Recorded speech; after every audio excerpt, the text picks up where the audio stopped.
for today's event. First of all, I would like to express my gratitude to all the participants who have joined for today's event. Your participation is greatly appreciated, and we are glad that you could be here with us today. We are hoping that you will find today's webinar both informative and engaging. Our program is funded by the British Council entitled Digital Multimodal Literacies, which consists of 2-day online training, which is today and tomorrow. And then we will proceed with the next event, which is the 5-session guided discussion. And finally, there will also be the DIMA Awards, in which you can participate after you have joined the 2-day online training and the 5-session discussion. And this is the flyer from our program.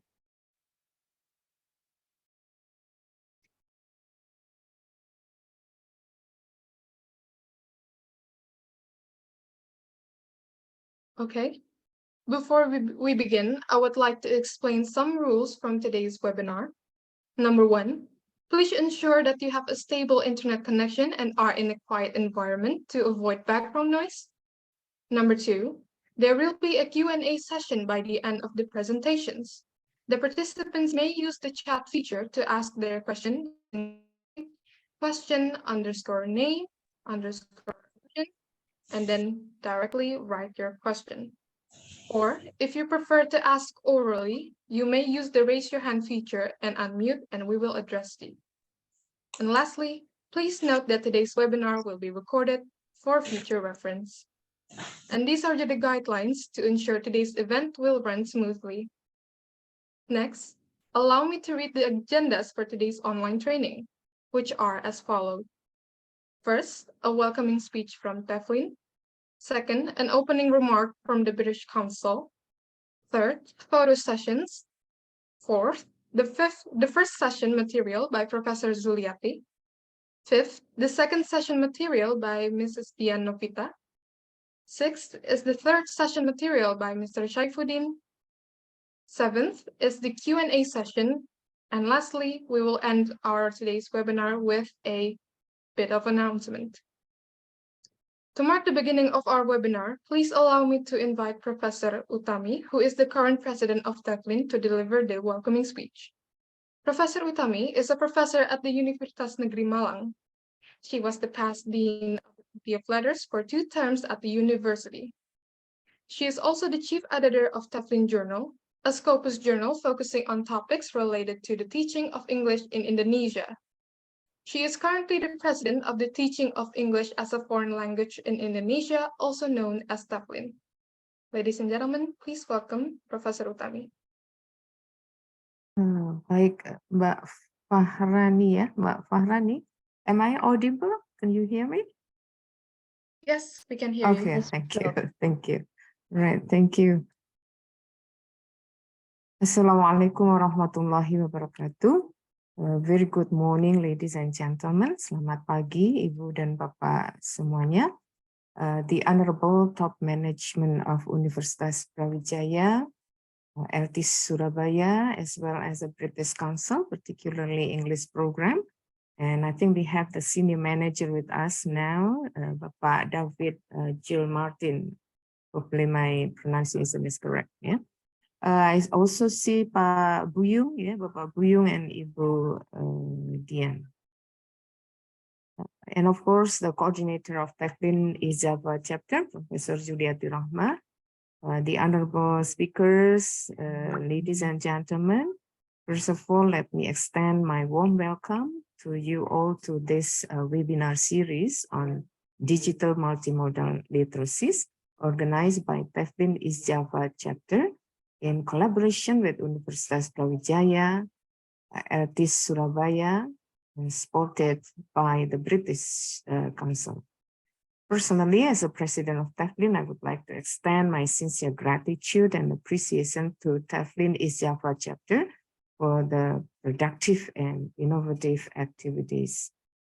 Ladies and gentlemen, the main terminal goal of this webinar series is actually to train and supervise English teachers of secondary schools, including Islamic schools in Indonesia, in developing digital multimodal materials based on our new curriculum, that is Curriculum Merdeka. So perhaps for many of teachers, the principles of Curriculum Merdeka need to be highlighted and strengthened so that teachers can apply them in their context of teaching.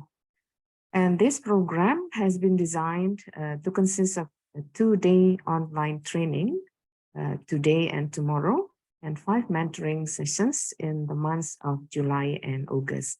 I hope that every participant, all the participants will be academically and emotionally engaged, yeah, to cover all, to take part in all the sessions which have been designed by the committee.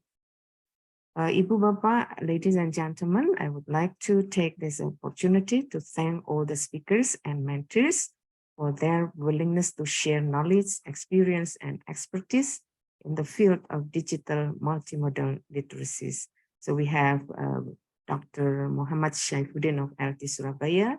We have Professor Zuliati Rohmah with her team from Universitas Brawijaya, Ibu Dian Novita Dewi and Ibu Dian Inayati. So we have duo Dians, yeah, and also Ibu Savitri, English teacher of East Kalimantan. I would also like to offer a special word of thanks to the coordinator of TEFLIN East Java and the team who have been working very hard to make this academic forum possible. And big thanks as well to the British Council for the continued support to TEFLIN. And last but not least, sincere appreciation is also devoted to all the participants who have been willing to take part in this 2-day webinar today and tomorrow, and the subsequent activities within the months of July and August. Distinguished guests, ladies and gentlemen, I wish you all a very successful academic forum through this webinar and the subsequent mentoring activities, and have a wonderful time learning from one another. Assalamualaikum warahmatullahi wabarakatuh. Waalaikumsalam warahmatullahi wabarakatuh. Thank you very much, Professor Utami, for your inspiring words and for setting the tone for this engaging webinar series. And now I would like to invite the opening remark from Mr. Davide, who is the British Council Senior Academic Management. Mr. Davide Guarini Gil Martin is the British Council in Vietnam's Senior Academic Manager, English Programs. He is a teacher-educator with almost 24 years of experience and has worked with the British Council since 2003. He has extensive experience in teacher development projects across East Asia, having designed or delivered projects and programs for British Council in China, Indonesia, Myanmar, Peru, Thailand, and Vietnam. He holds a BA Honors in Town and Country Planning, a Trinity TESOL certificate, and a Cambridge Delta diploma. Prior to entering the education sector, he spent 8 years working in the UK local government as an urban and policy planner. Ladies and gentlemen, please welcome Mr. Davide. Thank you very much, and selamat pagi, everybody. It's lovely to be with you this morning. Unfortunately, I'm with you not from Indonesia, as Farhani has just said, but actually from Hanoi in Vietnam. But it's great to be here with all of you. Thank you very much for your opening words and opening remarks. Professor Utami, it was great to see you speak I had the pleasure of joining the TEFLIN conference in Malang last August, and I'm looking forward to the next TEFLIN conference in Aceh in September this year. Hopefully get to see some of you there as well. And as you mentioned, Professor Utami, joined this morning by my colleagues who are in Indonesia, Senior Program Manager Buyong and also Program Officer Dian. So it's great to have the whole English Programs British Council Indonesia team represented, including myself and Buyong and Dian this morning.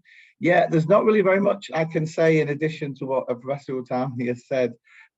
Hopefully some of you saw the video before. As you know, British Council Indonesia, we're celebrating our 75th anniversary. So a few months ago, you'll have seen in the video, we were very excited to welcome our Chief Executive, Scott McDonald, to Indonesia, to Jakarta and Bandung a few months ago.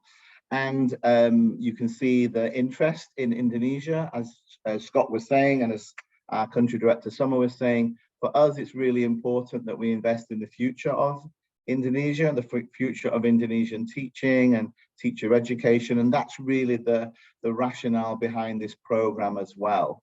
The Digital Multimodal Literacy program is one of 6 programs that were selected from a total of, I think, 19 applications in the end. So a very packed field, a lot of interest for this new teacher educator enabling fund that we've started. The project that you're involved in, and it's great to see so many of you this morning. I think we're up to almost 90 people attending this morning. I hope you'll have even more join. But it's great to see the level of interest from the teachers in developing those skills, exactly as Professor Utami was saying just a few moments ago. And as the British Council Indonesia, we're really excited to support projects like this, to support teacher educators, to support teachers like yourselves to develop further, especially in the context of the curriculum Merdeka, as Professor Utami mentioned earlier. So yes, we're really excited to see how this project, along with the other 5 projects, develop over the next few weeks and months. Really excited to see what you can take away from the next 2 days of online training, but perhaps even more excited. I really like what Professor Utami said at the end there. How can you learn not just from your trainers, and you've got a fantastic team led by Professor Zuliati from Universitas Brawijaya. Apologies for my pronunciation if I've got that wrong, but Professor Zuliati and her team. But we're really excited to see, I love what Utami said before about learning from each other. So again, over the next few months with the 5 sessions, the smaller group discussions, and then also the awards, the DEMA awards, again, great opportunities to really apply the learning, reflect on the learning, and think about how that can be shared with one another. So I think that was a great way for Professor Utami to finish. And I will finish there and say thanks again for the invitation to the English programs team, to Buyong, Dian, and myself. Thanks again to Professor Utami for her opening remarks. And to all of you, have a great morning and have a great 2 days and have a great few months working together and learning from each other as you apply some of the learning in terms of digital multimodal literacy. And we, the British Council Indonesia team, are really excited to see how your project develops and what you learn from the project and how you apply that to your classrooms. So have a great morning. Thank you very much. Terima kasih, and hope to see you all soon, maybe at TEFLIN in September. Thanks again. Back to you. Thank you very much, Mr. David, for the opening remark and for adding to the significance of this webinar series. And now we will proceed with a brief photo session to capture today's event. Ladies and gentlemen, if you can, please open your camera to participate in the photo session.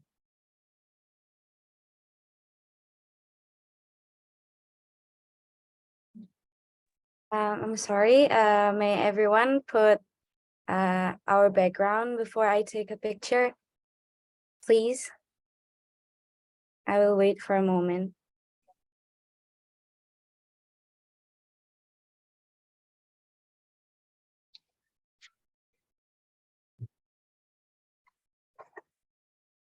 And I hope everybody don't mind to hold their poses for a moment as I take pictures from slide 1 to slide 4.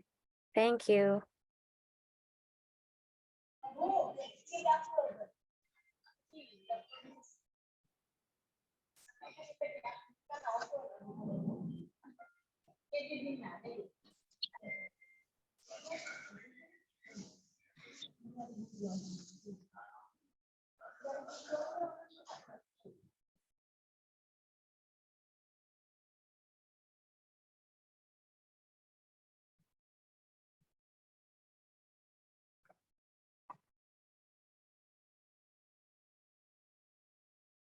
All is done. Thank you, everyone. Thank you very much, Dea. As we move on to our first speaker, I would like to inform the audience to fill out the needs analysis survey for those of you who have not. Also, we would like your participant to fill out the pre-survey questionnaire, which will be given through the chat box. We will give you around 3 minutes to fill out the questionnaire Thank you.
Sudah pernah.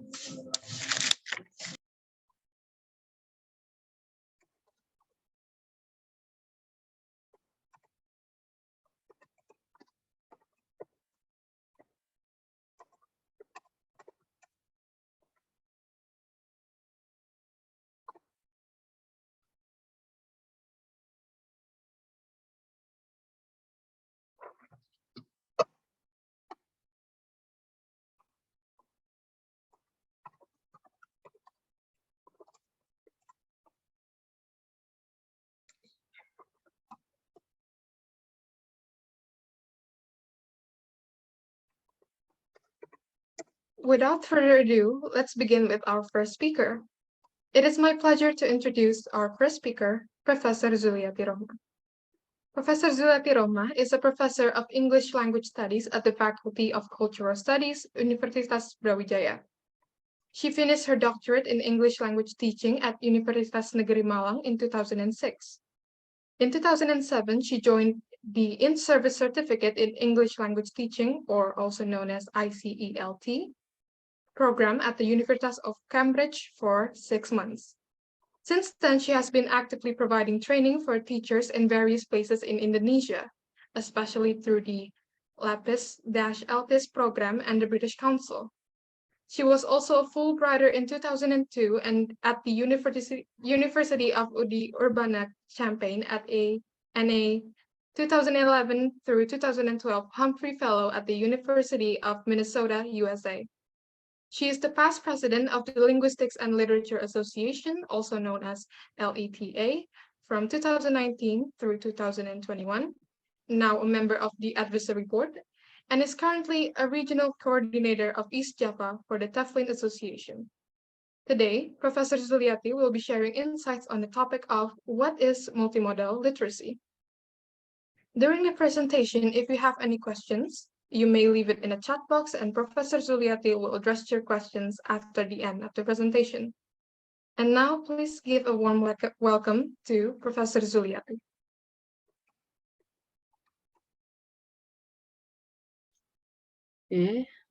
Assalamualaikum warahmatullahi wabarakatuh. Waalaikumsalam warahmatullahi wabarakatuh. Happy participants, we are happy today to have Professor Utami from TEFLIN. We are also happy to have Mr. Buyong Sudrajat Ms. Dian Mahuni, and also Mr. David from British Council.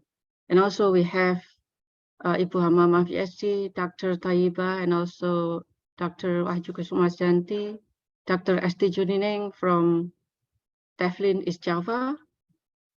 We also have Bapak Syaifudin Ph.D, Professor Milal, and also Bapak Khairul Hakim MSc from ELTIS Surabaya. So I'm very happy today. We have all the team complete and also to have all of you as the participants in this program. This program is supported by the British Council as a Teacher Education Enabling Fund. And today my topic will be about digital multimodal literacies. I would like to highlight first the content of this presentation. My presentation will be more a little bit theoretical compared to the later sessions. My sessions will be focusing on what's multimodal literacy, and then what's digital multimodal literacy, and also what's digital multimodal literacy. And at the end of the presentation, I'd like to show you examples of a student's project under my advisory conducted last semester. So before I start, I'd like to admit you and invite you to answer my question through Mentimeter. The first question, please respond it to the Mentimeter, and please now input the code over there. Can you see the code?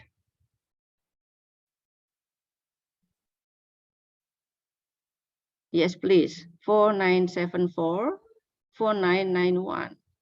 So please join Mentimeter 4974 4991.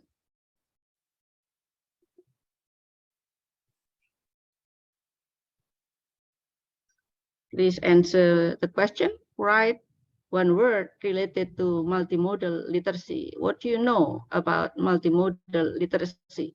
Please write it down over there, and I will be waiting for a moment to get you ready to answer that. Okay, thank you very much, Mr. David, and also the team from the British Council. Thank you also, Professor Sami, and also the team from ELTIS Surabaya, as well as from TEFLIN East Java. Yes, can you please, everybody, have you entered your answer to Mentimeter? You can see, you can access it to the chat box over there.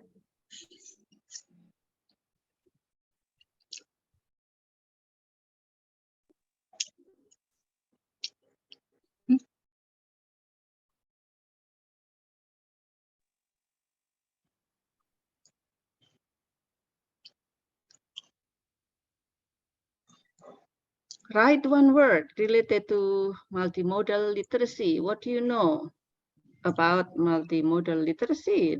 Okay, that's very good. Read and apply differentiation software, multimedia, technology, various collaboration, interactive. Okay. Okay. More response, please. Software, differentiation, reading, digital literacy, collaboration, integrating, website, visual, various technology combination, teaching using technology. Okay, modes, yeah.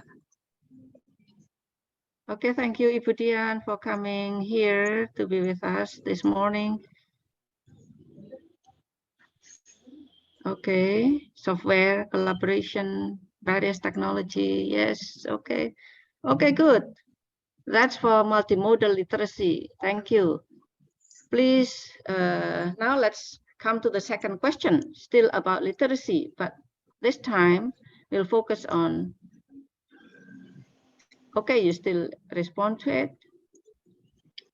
Can we proceed to the next?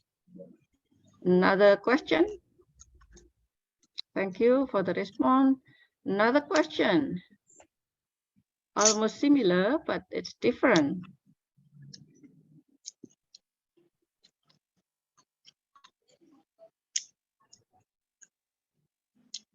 Yeah, wait a minute, please.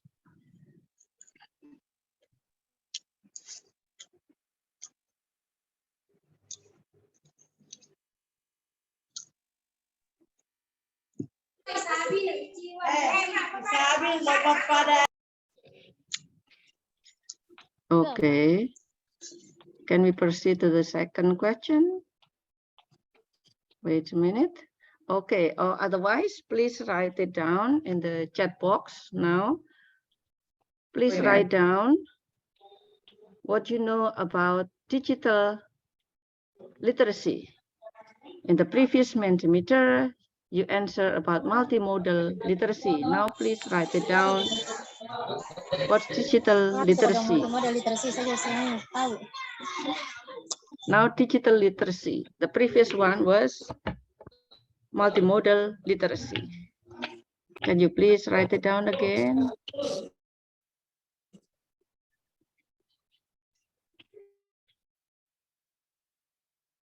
Digital literacy, is it the same or is it similar or is it different? Multimedia, yes. Using app, okay, somebody is responding using Google chat in the Zoom, okay, good. Multimedia, internet, digital media, okay, technology, internet. Run application, critical thinking, technology, digital ability, internet, critical thinking. Okay. Yeah.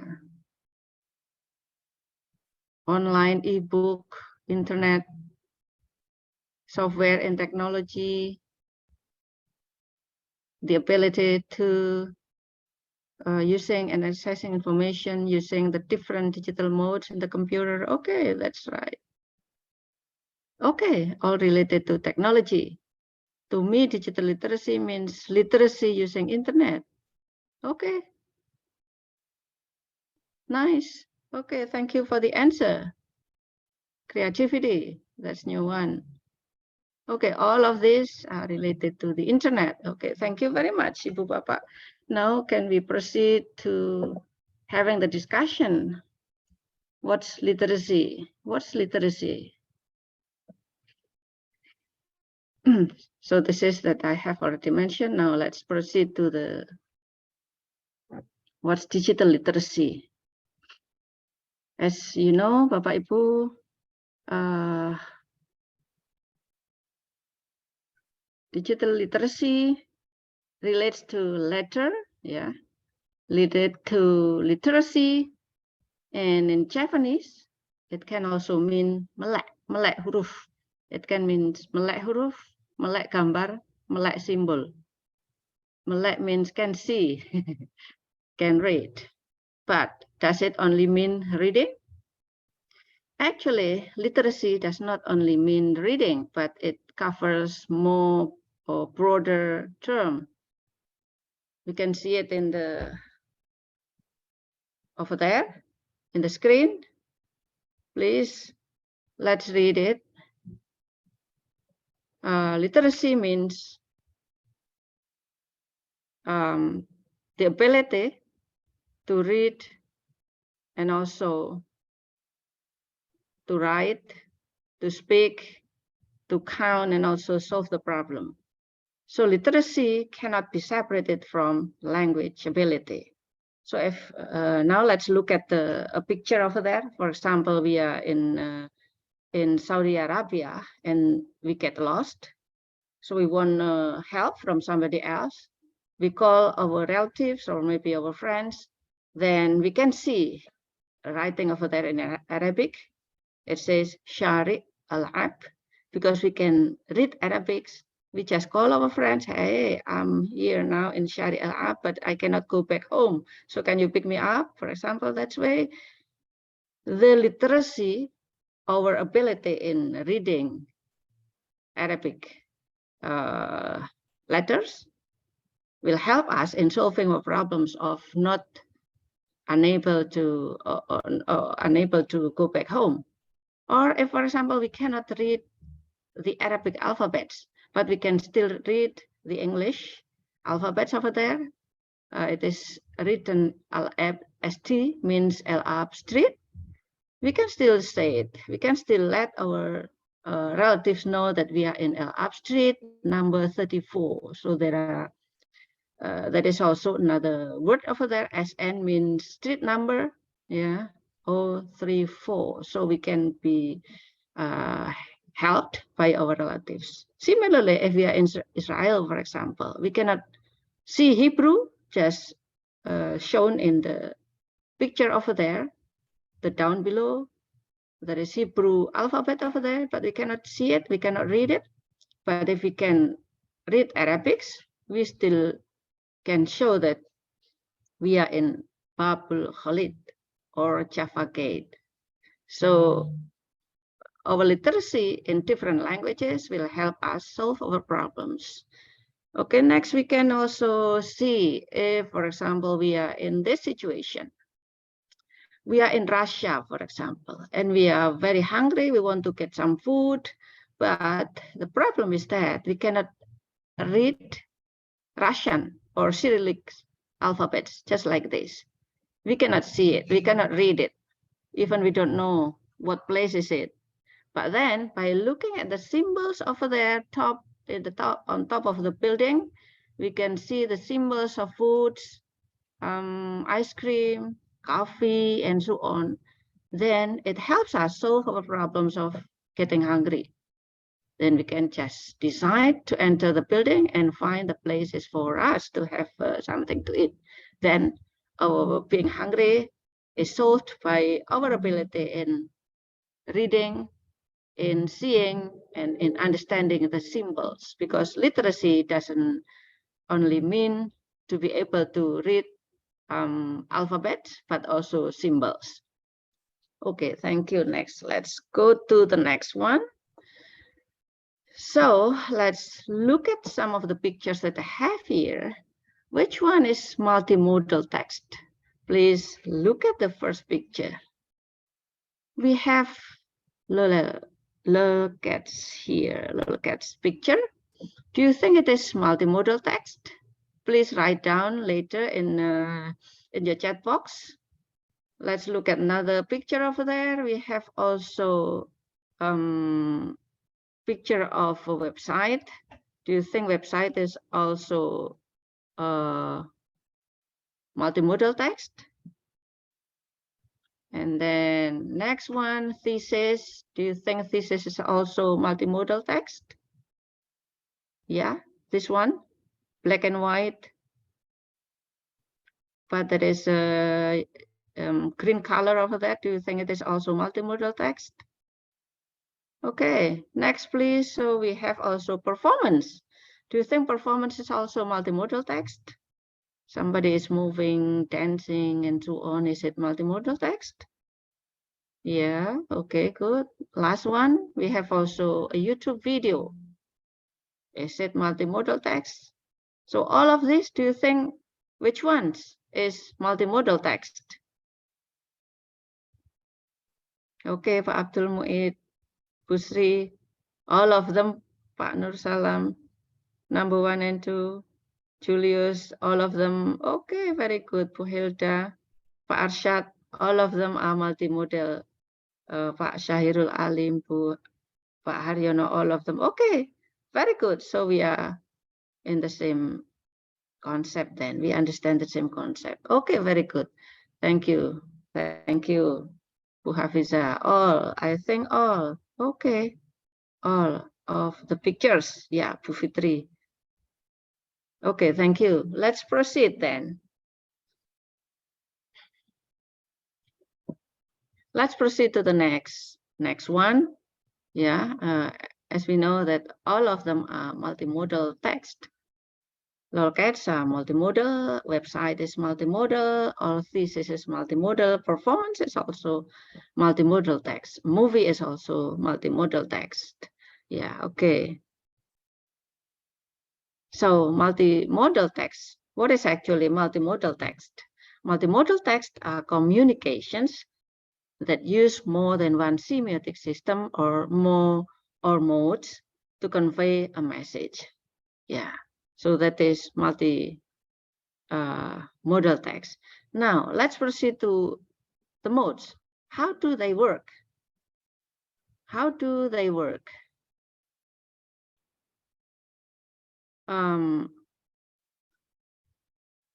How do they work? Yeah, before we proceed to how multimodal modes work, let's take the figure, yeah, as an example. Yeah, before that. Okay, yeah. Let's now look at this one. All text multimodal, yes. Okay, yeah. Yeah, let's take the figure as an example. It might seem that an audience could understand this text explanation just by reading the written words. In fact, to understand the full message being communicated in the text, the audience has to make sense of other elements as well. They must also look at the color, size of fonts, like you look at here. The color over there is orange and the size is bigger than the red fonts over there. Yeah, the audience, of course, has to make sense of all other elements as well. Yeah, images and read the captions that explain what the images contain. The format of the text, which is a single column of black printed words on the white background with a margin of either side, also tells the audience something important, that this text is probably an academic work of some kind, and knowing what kind of text will influence the way the audience read it. So when reading this, we will have it differently. Yeah, we'll read it differently from the next picture in the next slide. See, for example, we have a Twitter, yeah, Twitter page over there. Yeah, so they work differently from the printed books that we have just seen just now. The designers of Twitter chose how to lay out the basic profile page with the tweets in the right column, yeah, and info page about the user on the left. And users can choose design, templates, and profiles images, all of which means that layout draws on spatial, visual, and linguistic modes of communication, showing that it's nearly impossible for a text not to use multiple modes at once. Later after the session, you may visit, for example, the homepage for your favorite retail, entertainment, or news website, and then you may notice how the spatial mode is used. Where is your eye drawn? How are these elements on the page laid out? What effect does this spatial arrangement have on how you read, how you use and understand the information on the page? How would you interact with the page? And say, for example, the information found at the top of the page were suddenly swapped with the information at the bottom. What would happen? So those all will influence how we read and also how we treat the page. So how modes work will depend on spatial, visual, and linguistic modes of communication that we are going to discuss after this. Okay, now let's move on to the first one, which is linguistic modes. As you see here, multimodal can be in the form of linguistic, visual, oral, spatial, and gesturals. And the first one is linguistic modes. Yeah, let's look at this picture. The linguistic mode refers to the use of language, which usually means written or spoken words.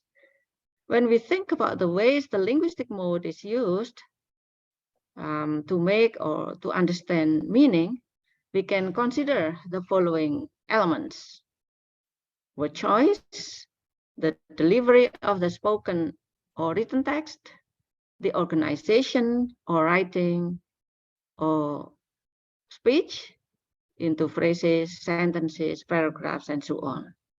And also we need to pay attention on the development and coherence of individual words and ideas. So the linguistic mode and the ability to use it carefully matter very much in the contemporary communication. Look at, for example, the picture of the dog over there with the yellow plates over there. If we do not look at the caption, we will not know where it is or what time it was, what kinds of event is portrayed over there.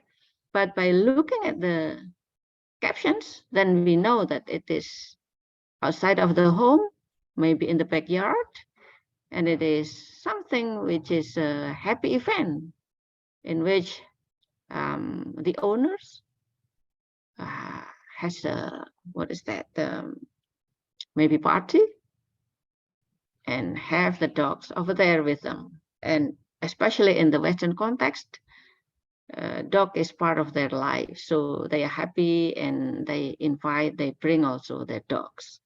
It's a little bit different from our context. Okay, picture on the right side, it's a little bit different. You do not have any picture over there. We only have black and white, yeah, black and white color with a picture of leaves, not really leaves, it's not clear. So what is important in this text, in the right one, is the content. So not much picture, not, yeah, there is a picture, but it's not the most notable one. The most notable one, which is in the bigger font, how is English taught in the global classroom? Then you can see the big font over there, TESOL, TEFL, and TESOL. So we can see it very clearly. So if we want to look at it more carefully, then we can go to each of these very carefully. Or if, for example, we are interested only on TEFL, then we can go to TEFL directly. So that is why and how linguistic mode is used to put information, sometimes accompanying picture, or sometimes it is the most notable features in the text. Okay, that's linguistic feature. Now let's look at the next features, next mode, which is visual mode.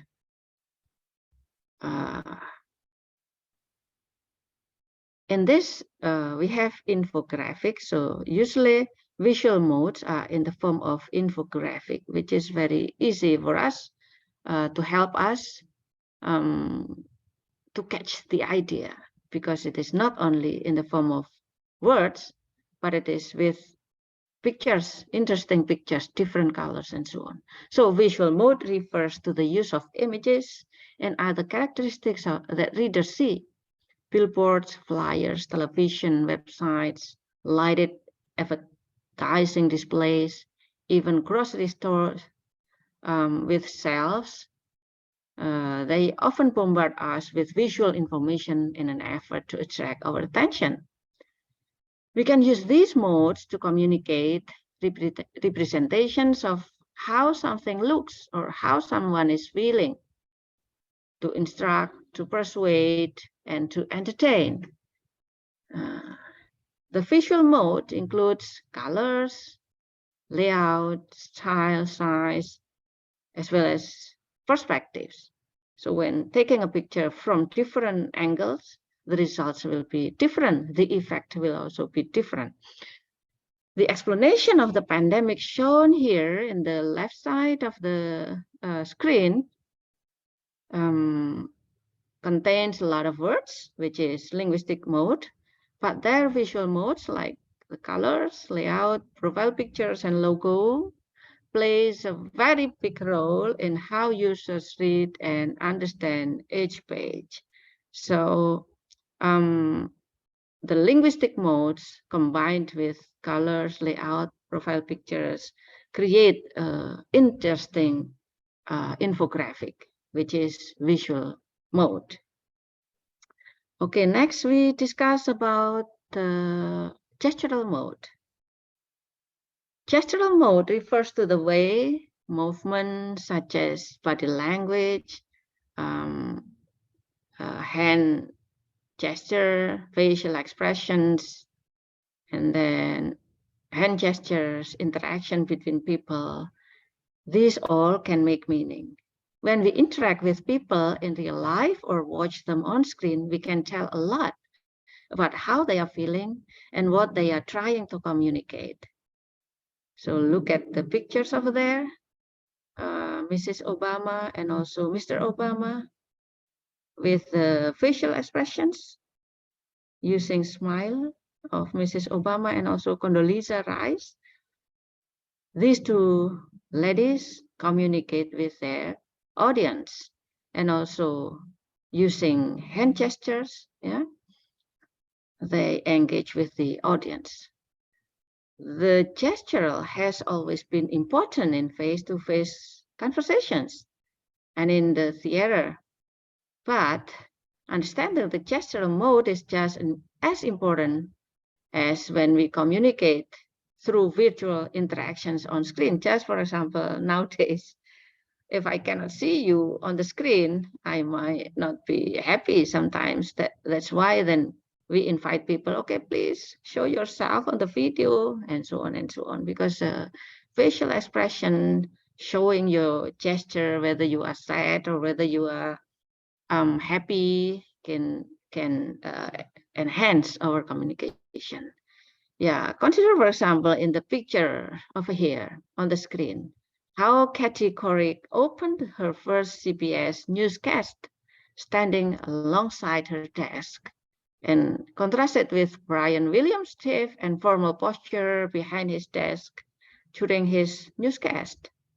Couric's body position was an attempt to be more approachable than other anchors, but her more personable gestures translated to more gender stereotype ideas of femininity, which worked against Couric's, the first female solo anchor on a prime-time broadcast newspaper network newscast, shows that she is a little bit maybe nervous, although she is trying to approach the audience. So this all gestural mode shows our message, in addition to the linguistic modes that we send to the audience. Next one is oral mode.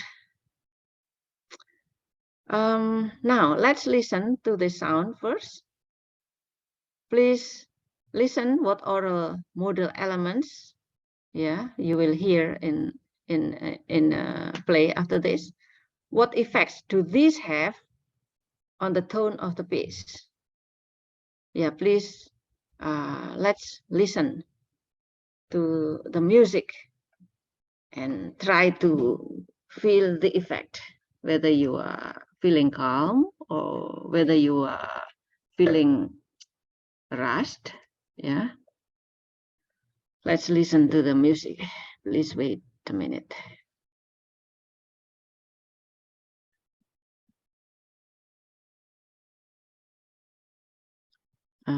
I cannot hear. Can you hear anything now?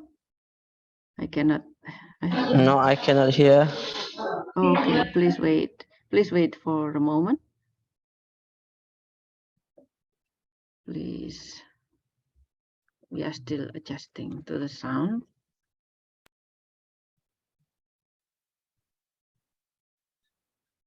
Please wait. Let's listen to the sound. And then what effect will you have? Sorry, there's no sound.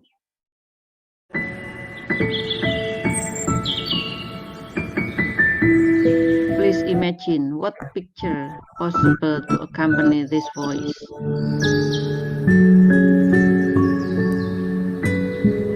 Please write it down in the chat box. Yes, please.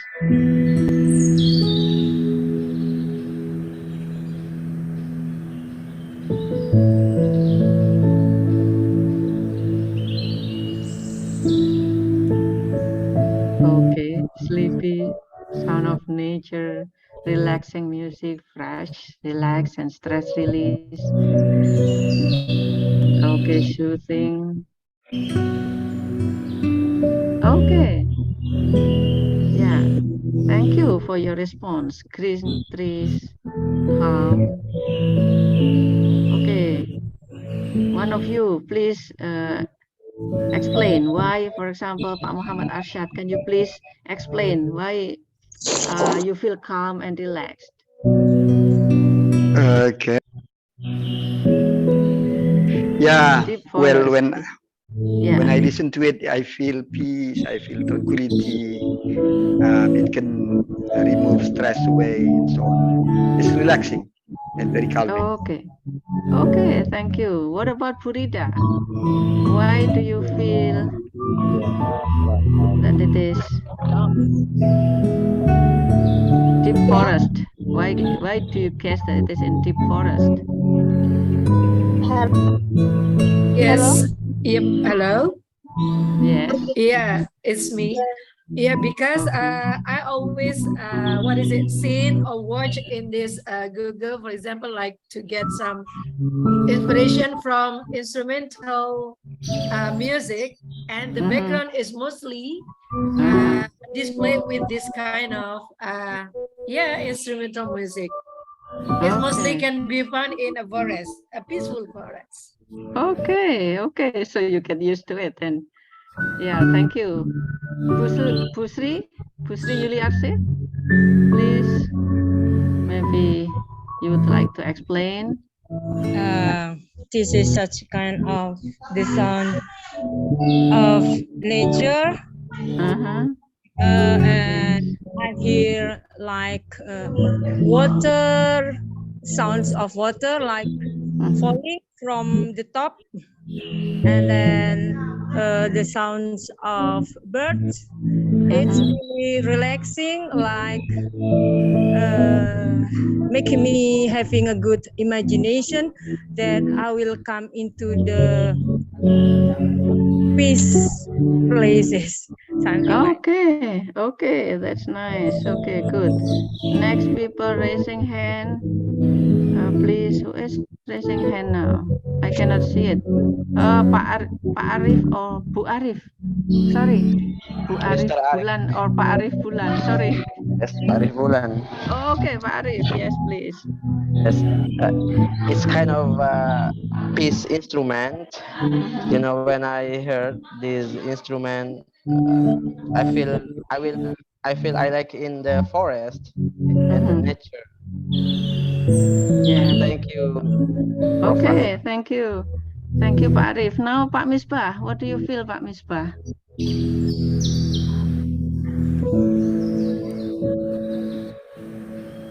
Pak Misbah, do you want to say something? You are raising your hand.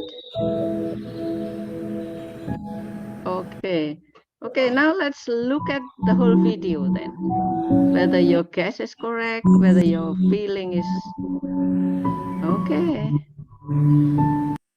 That's the video. Yeah, your guess is correct. Maybe because you also get used to it.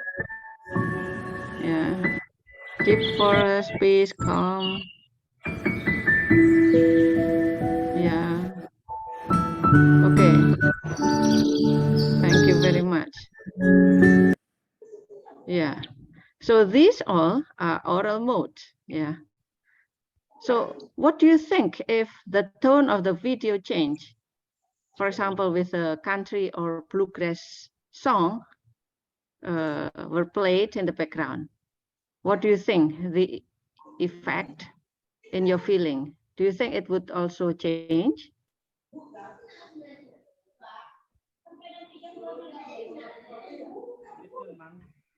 Yeah. Yeah. So the oral mode focuses on sound, yeah.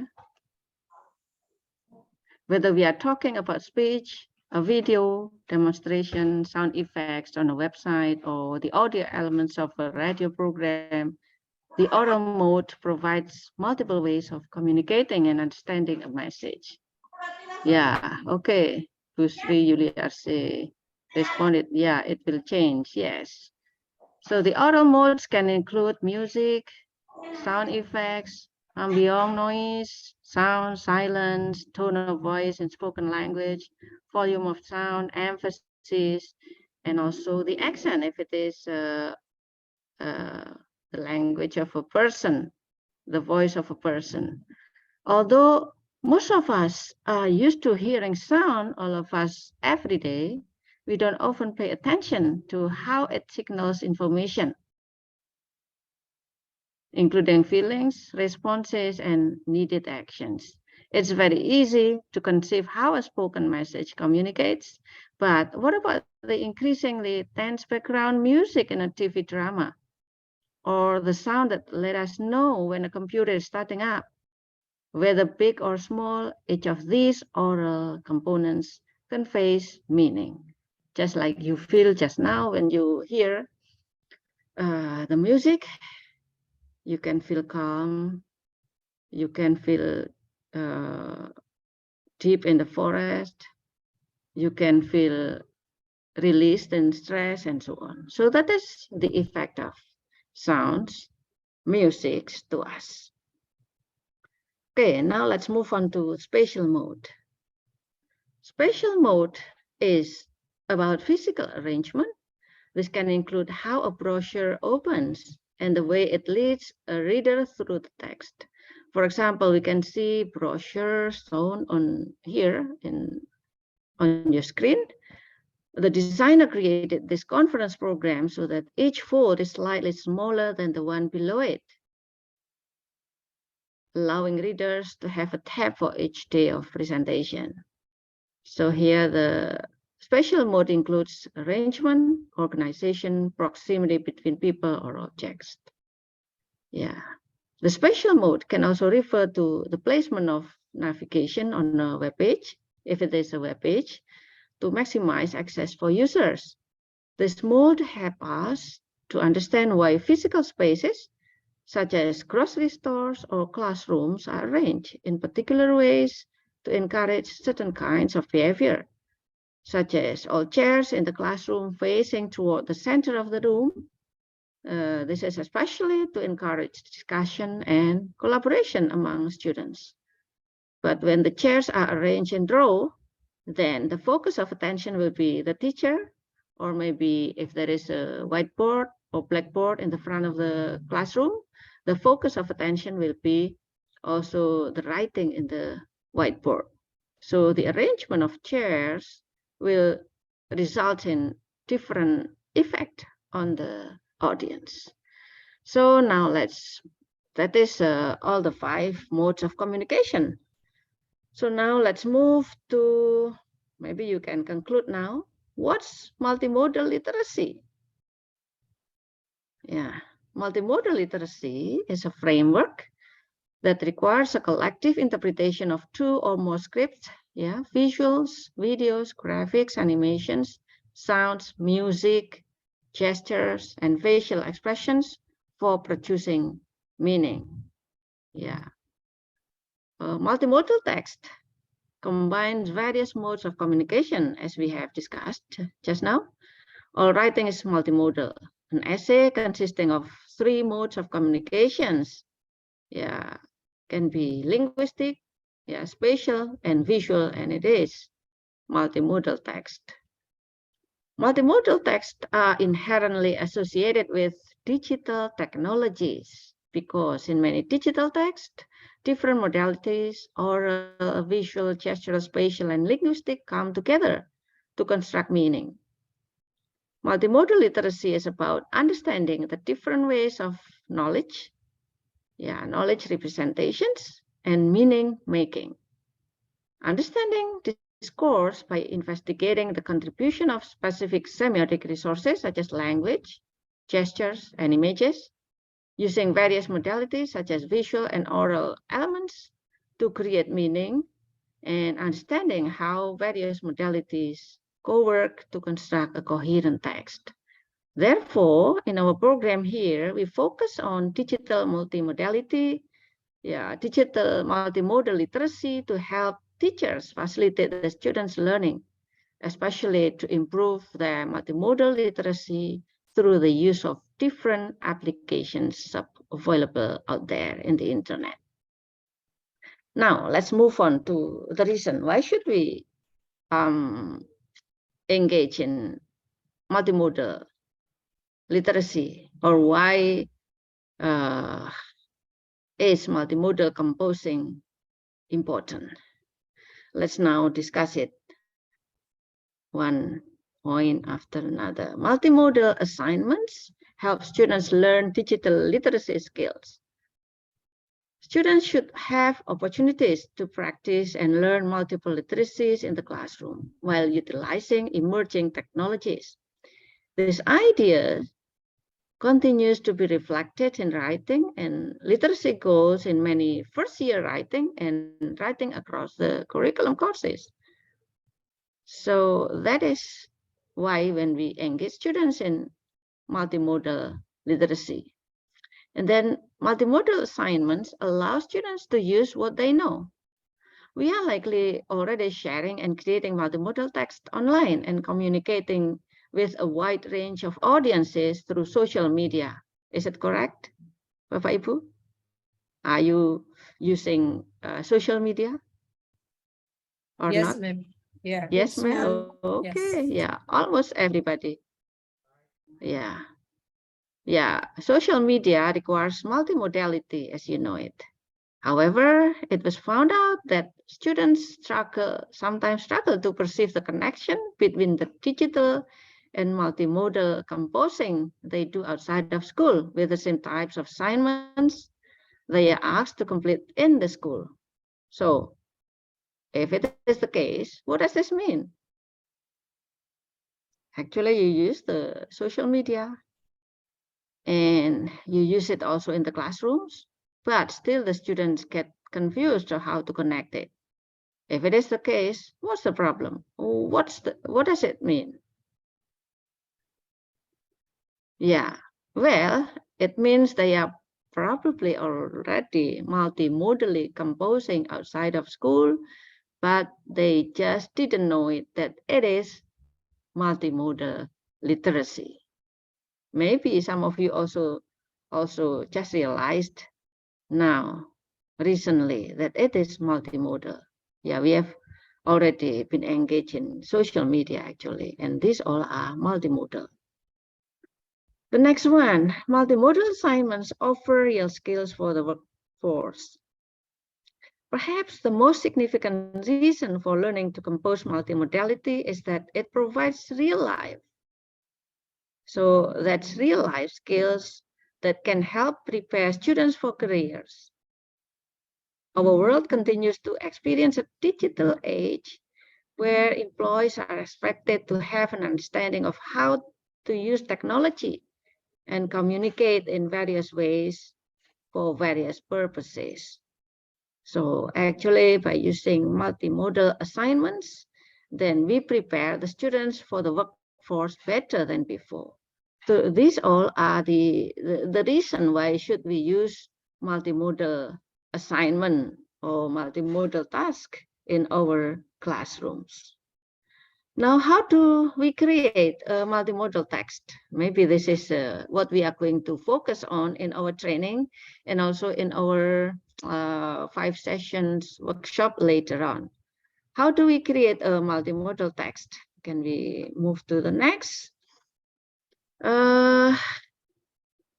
First of all, we need to determine your rhetorical situation, whether you meet students inside in curricular activity where the students are allowed to use mobile phone, or they use computers in computer labs, for example, or your students are not allowed to access mobile phone.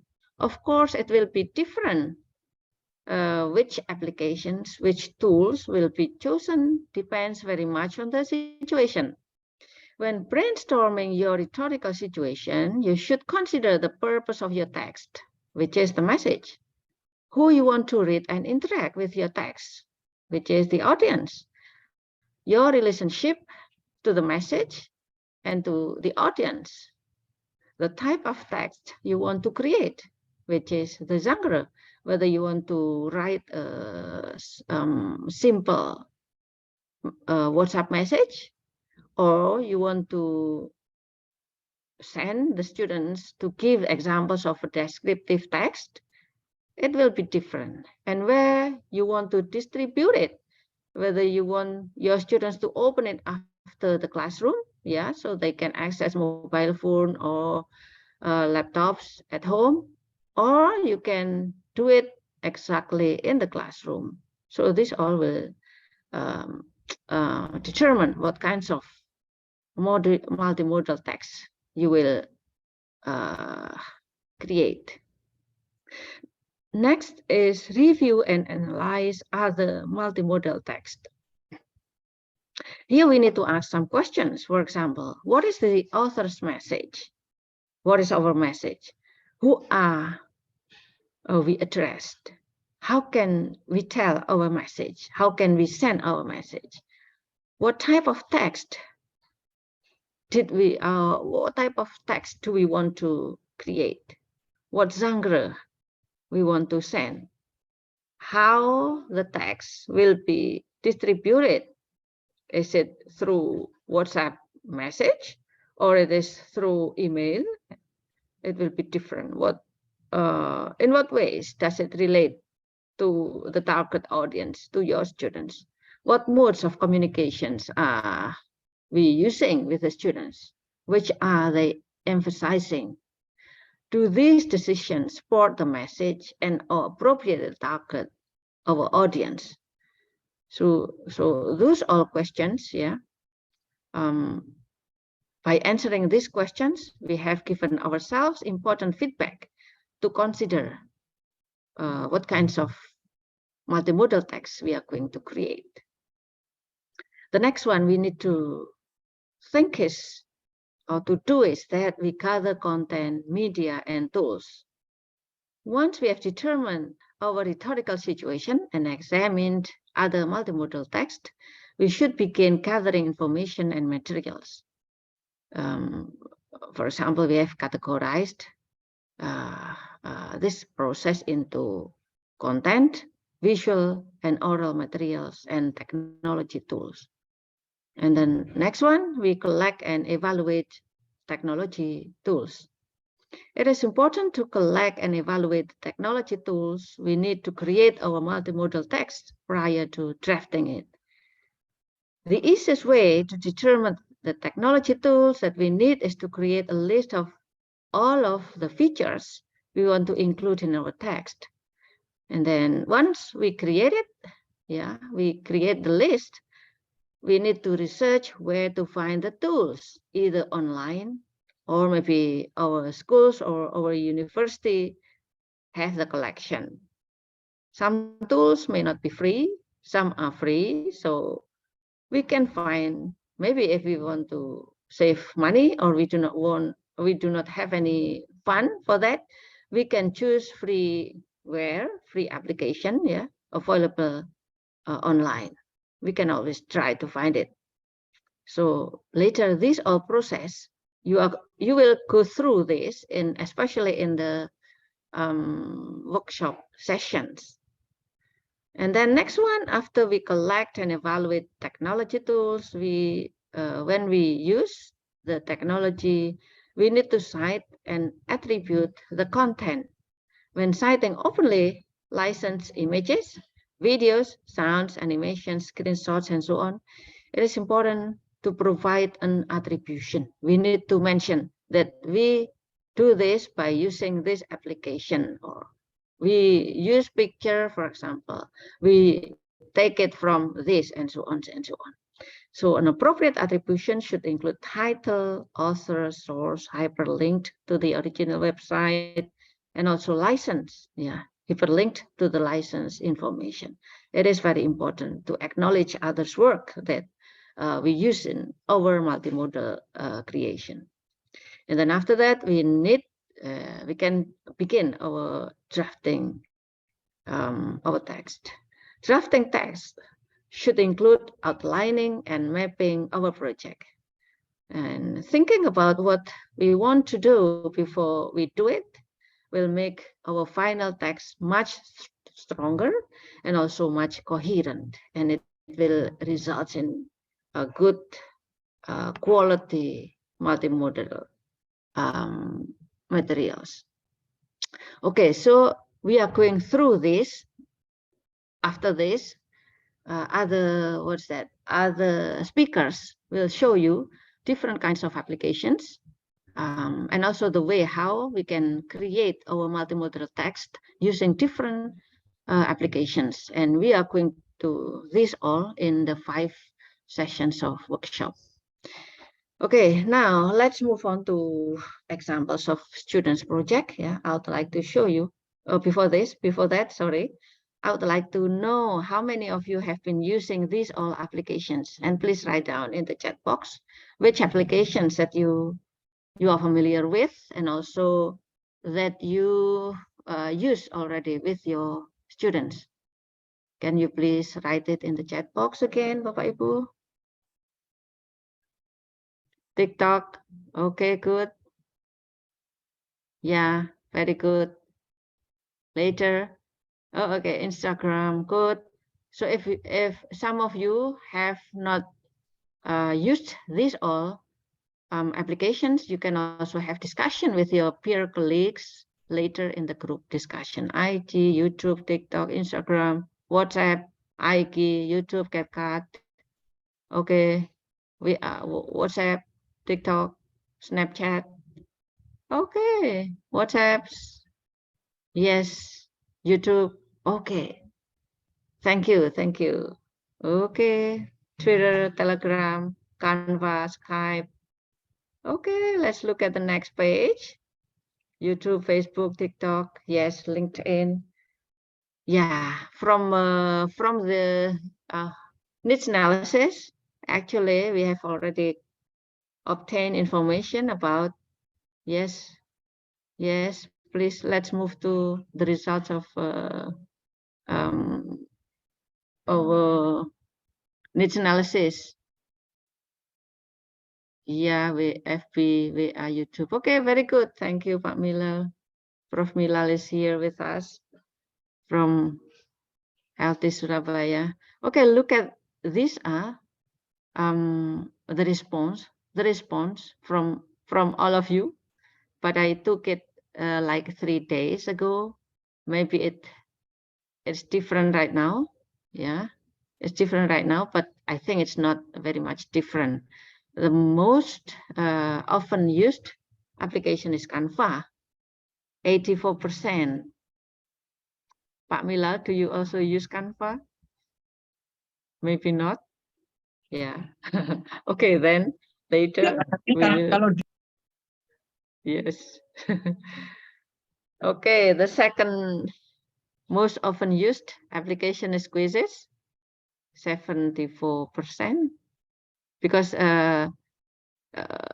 respondents can choose more than one choices. Yes, that is why the numbers, the amount of percentages here is more than 100%. Kahoot is the third most often used. Okay, Canva, quizzes, yes. The least used is Pedrek, Genially, Kimkit, Nearport, and also Wakelet. And we will introduce you of Pedrek, Genially, Kimkit, Wakelet in our training, this 2-day training, and then followed by discussions of how to use it, how to create materials using it. So please don't worry, Bapak Ibu. You will be familiar later after you finish with the training and also with the 5 sessions. Yeah, and hopefully next time you will use more, most of or more applications. Yeah. Okay, next one. Let me show you some of the students' project using multimodal text. The first one is puppet show. Yeah, over there, the multimodal products here are composed in the shape of one-page comic book, along with its audio recording and printed puppet characters taken from a fragment of the Mahabharata epic. And then the next element over there, yeah, used to promote students' multimodal literacy in the listening worksheets consisting of 3 exercises. This worksheet is aimed at enhancing the students' creativity in using their own dialogues for the comic story, as you can see in the right side of the screen. The multimodal materials have enabled students to uplift their enthusiasm and also attention to the lesson. So it helps a lot. They are very interested in the picture, and then they are involved in the discussion about the characters over there. Once you create it, once the students create it, they can use it many times, not only in one session, but also in the other session. So this is puppet show in the classroom. Next one, we have digital storybook. We can see digital storybook in the screen over there. The storybook was created using Canva for the design. Okay. Nice, Busri, Yuliarsi. Yeah, comic strips will work on this text. Very good. Yes. Yeah. So here, storybook is created using Canva. Yeah, for the design. Then the finished storybook design was uploaded in the Google site. Here, Momoko-chan, or Momoko's birthday, consisting of 7 story pages and 1 activity page. The instruction is also used in activity sheet, where the students were asked to write greeting cards and Japanese characters for Momoko. The activity aims to train students' writing skills and comprehension of readings and instructions. The assignment was also given using word puzzles related to dates and holidays in Japanese language, as you can see in the next page. Next page is showing you the puzzle. Yeah, how the puzzles are used to help the students mention dates and holidays in Japanese language. So actually, it's not only English, but also all other foreign languages can use the application. Next one is creating Filmora, creating videos using Filmora to teach Mandarin. Yeah, again, not only English, but also other foreign language. The Mandarin learning videos here were developed to assist classroom learning. The multimodal elements contained in the learning videos would make it easier for students to remember and memorize Chinese vocabulary and the reading tones, which is different from the Indonesian tones, as you might be familiar with Chinese words. Yeah, they are pronounced differently. They are the tones are also different from Indonesians. The design of the learning videos is actually very simple, so that students can focus on the material provided, which is buying and selling transactions. In the simulation of in the video, buying and selling transactions here, there are Chinese text, yeah, namely Chinese characters and pinyin. Maybe English teachers are not familiar with this, but my students are not only from English department, but some are from Chinese. So they use Chinese characters. And also Indonesian language text on the video. And it will make make it easier for students or even other Chinese language learners to learn Mandarin on their own. So when they are outside of the classroom, they can still open the video and they learn it by themselves. So that's independent learning. So this can facilitate independent learning. Okay, last one I would like to show you is word wall application. The word wall application can be accessed actually by anyone, especially for teachers who need educational game as a form of fun digital media. Word wall application is very interesting. Word wall apps provide several features that can be accessed for free, yeah, and also it provides also premium services if you want to pay. But if you do not want to pay, then just use the free one. The premium features have more choices, of course, yeah, while free features have restrictions on access to the media. Which one do you choose? It's up to you.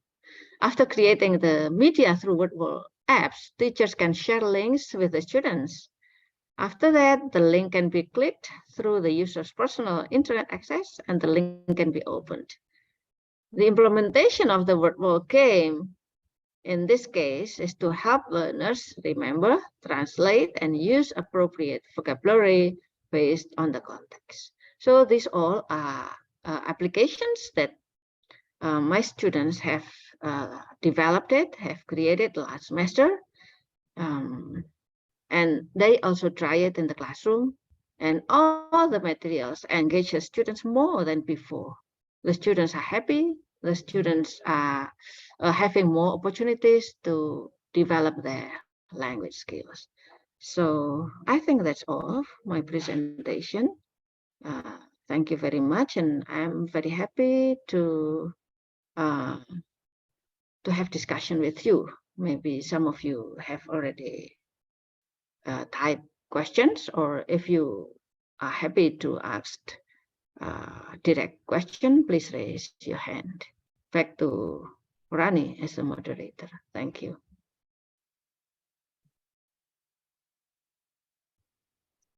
Thank you, Professor Zuliati, for the informative presentation about what is multimodal literacy. And it seems that we have a few participants who would like to ask a question. For Ibu Maisa, you may unmute yourself and then directly ask your question. Okay, Assalamualaikum, Ibu. Waalaikumsalam warahmatullahi wabarakatuh. Happy to have you, Ibu Maisa. Yeah, it's nice to have you too, Prof. Well, Okay. I'm so excited to have this topic. Finally, I got the ones who are also interested in this topic. Well, Ibu, let me introduce myself. My name is Maisa, and I am from Cirebon, West Java. Oh. I think I'm the only one who is from... No, I think many other people from outside of Java, East Java. We have also from Mataram. We have Pak Arsyad is from Mataram. Okay, Yeah. because, you know, Prof, this topic is really makes me think harder about, you know, the OCD research report that our literacy rate is very low. Then it really bothers me. Well, actually, I am an English teacher. What could we do then for doing that, for increasing that level of literacy? Then when I'm trying to read many references about this kind of multimodal text, well, actually, I am also doing a research about multiliteracy pedagogy. It is proposed by Cope, Kalanzis. It is in New London Group, if you ever heard about that. They're proposing a framework of how to teach literacy in a new era, of course, integrating with the technology, etc. And I do hope through this session, we could then position, we could have that position how to get involved in helping and rising and increasing the literacy of especially the English literacy. Not English literature, but English literacy, the ability to access, to understand, to interpret any kind of text written in English, and also the ability to communicate it to solve the problem. Because I think that once, those who have a good English literacy, I'm very sure that they can solve any problems, because you just go to the text, and all text, or all the, what is it? Or let's say about ChatGPT. ChatGPT provides anything, any information, but you have to be able to lead and to construct a question to get the more information. So I'm very sure that the English teachers' roles will be, what is it? Will be powerful when we understand that actually literacy and English has a really, what is it called? Itu adalah seperti dua mata uang yang tidak bisa dipisahkan, begitu, Prof. Ya mungkin ya, but I'm so excited, and I want to get many, what is it, forum and friends to do that kind of issue. Thank you, Prof. Okay, thank you. I think by joining, are you joining the Telegram groups, Ibu? Yes, Yeah, Prof. yeah. Okay, so if you have any questions, any issues that you can raise in that group, and then our trainers, Ibu Dian, Double Dian, Pak Syaifudin, and also other teachers might be able to have discussions with you. And I think will be very good to have colleagues over here with the same interest. Yeah. Thank you very much. Okay. Yeah. Okay. Next question. I think I do not need to answer any question from you, Ibu Maisa. Is it correct? Yeah, you express your happiness of being. Yes. I'm Yeah. waiting. I'm waiting for other ideas. Okay. To collect. Okay. Yeah. Thank you very much. Yeah. Thank you. Yes.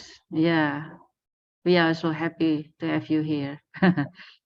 Yes. Is there any question from the chat box? Dia, can you show it to us if there is any? There is currently no question in the chat box, Prof. Okay, thank you. No one is raising hand. I think if there is no one raising hand, then we can end. One question for my friends, Ibu, can I? Okay, yes, please. My friends say that, so what do you think? When there is multi-literacy pedagogy approach proposed by a New London group, and also there's middle text. So is it the same? That's the first question. And then the second question is, so multi-literacy pedagogy, is it approach, a technique, or a framework? Then that is the debatable question is also still be my question. So what do you think, Ibu? Okay, yeah. Yeah. Whether it is an approach or techniques or method, I think it depends. Yeah, or framework. If we relate to it as something ideas of how to use this, or how to teach multimodal literacy to the students in terms of the ideas, then we are relating with framework and also approach. But then we go to the more technical ways in the classrooms, for example, then of course, we are talking about techniques in the classrooms. So each of the ways here are combined in that framework. Yeah. Yeah. So maybe later, with the help of our trainers, Bu Dian, Pak Udin, we can also explain which one is the framework, which one is the approach, and which one also is techniques in the classroom. But as we know that some framework can be applied in the classrooms using different techniques. That's what is that? The most common ways of applying it in the classrooms. Yeah. Again, Yeah. my next question also, and it is also still be my question because I'm very interested in this ebook. Okay. I've read about the 21st century framework, education framework proposed by the United States, right? And they propose a multiliteracies in the context of like economic literacy, business literacy, like that is kind of literacy that that proposed by Partnership 21st framework. And I'm wondering, actually, when all kind, I also have a debate topics with this, with Prof. BM, Prof. Bahrudin Mustafa. He used to be my co-promoter in UP. He was wondering, actually, what do you mean by that kind of literacy, multiple literacy? So I also still have no answer, Ibu. Then when I'm trying to, Qadarullah, I was sent to the Michigan State University, if it is although it is online, and I met many professors there in Michigan, as they were talking about that.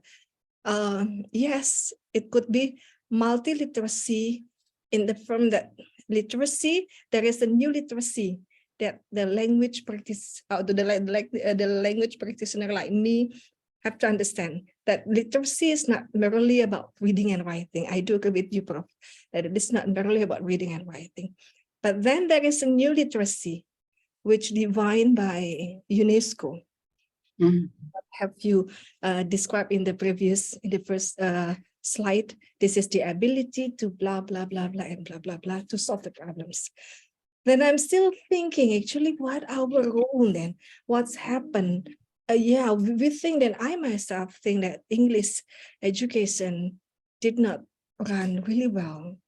I mean, there are some students who do not, or who are still afraid in communicating using English.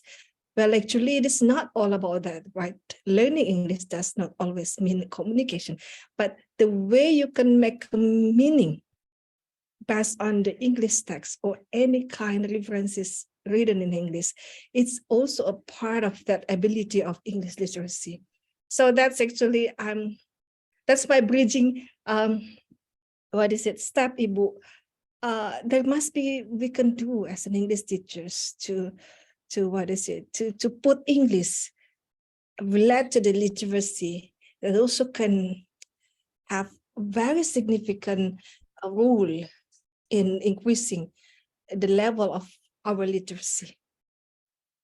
Okay. Yeah, okay.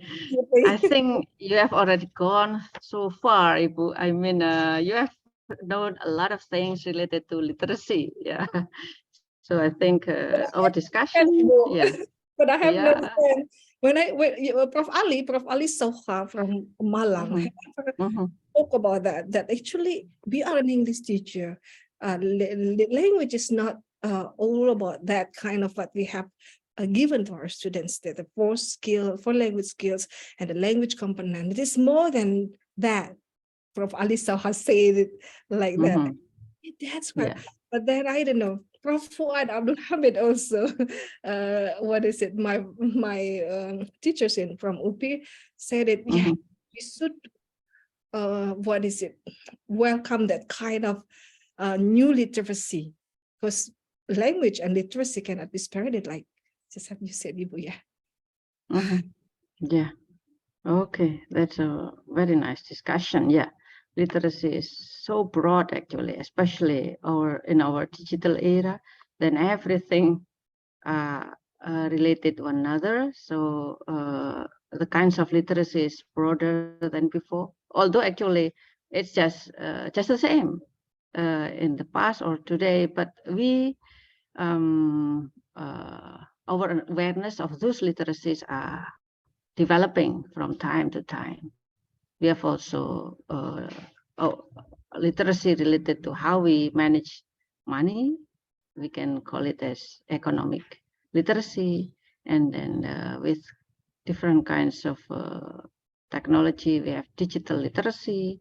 We have also academic literacy. We have adult literacy, and so many kinds of literacy. So basically, the more problems we have, and the more we are able to solve the problems, it means that we have more developed literacy in different kinds of literacies. That is why then we have literacy is not only with Y, but literacies with EIS. It means plural. Our literacy is not only one kind of literacy, but it involves all kinds of literacies, many kinds of literacies. So that is, I would like to highlight, Ibu. Maybe we can discuss later, yeah, more academic discussions later.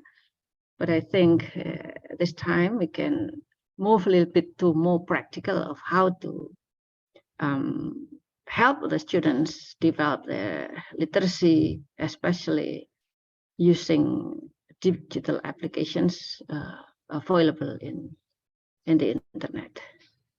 And for Dian, Pak Syaifudin, I think are ready to share with you of more practical ways, more technical ways of how to design one.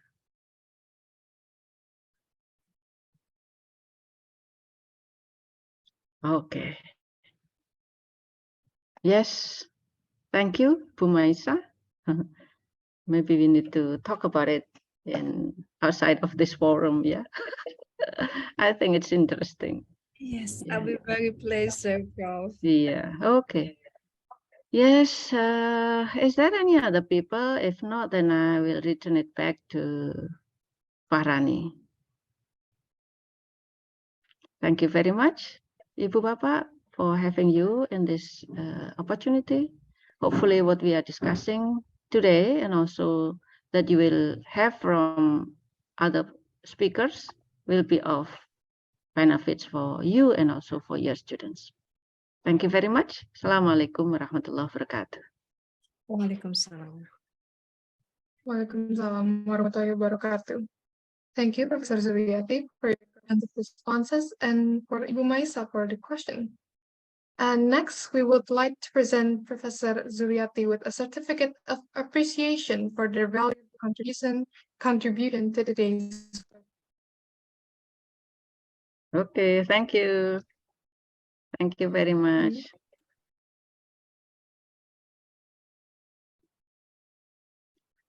Thank you, Bu Dewi Kurniati. Thank you also for Ibu Ida Ayu, Bu Rida, for sending me the message. Thank you.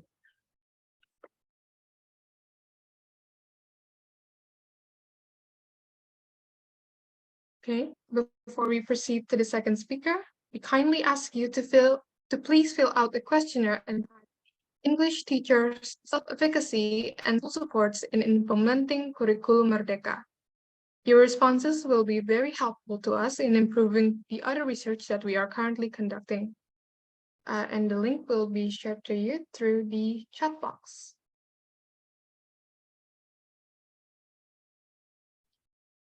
Please fill out the questionnaire and we will give you around 5 minutes. Thank you.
ada lah yang nggak masuk.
Okay, thank you, ladies.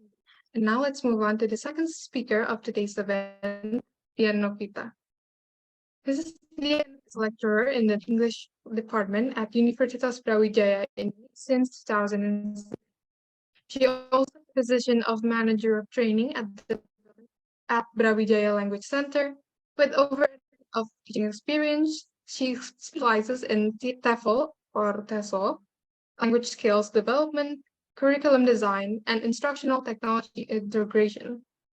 She has published research papers on topics such as the use of internet applications for teaching at the higher educational level in Indonesian context, and barriers faced by EFL teachers in using internet application at the university level.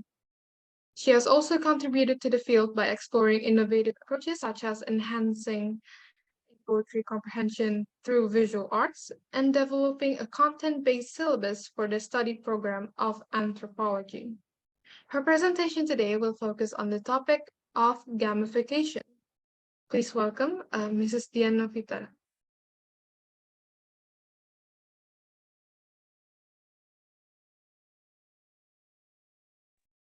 Okay, thank you so much, Miss Rani.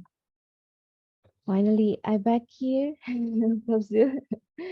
Suddenly, I lost the connections, but Alhamdulillah, I can join here with all the great teacher here. So let me check. So am I audible?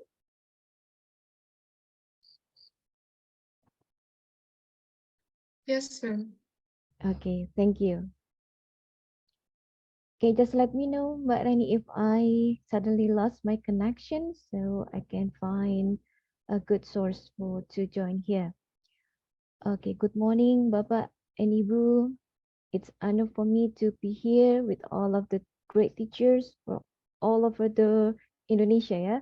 So especially in East Java. So in these occasions, let me share my experience how to use gamifications. And in this moment, I will share about gamification for collaborative learning.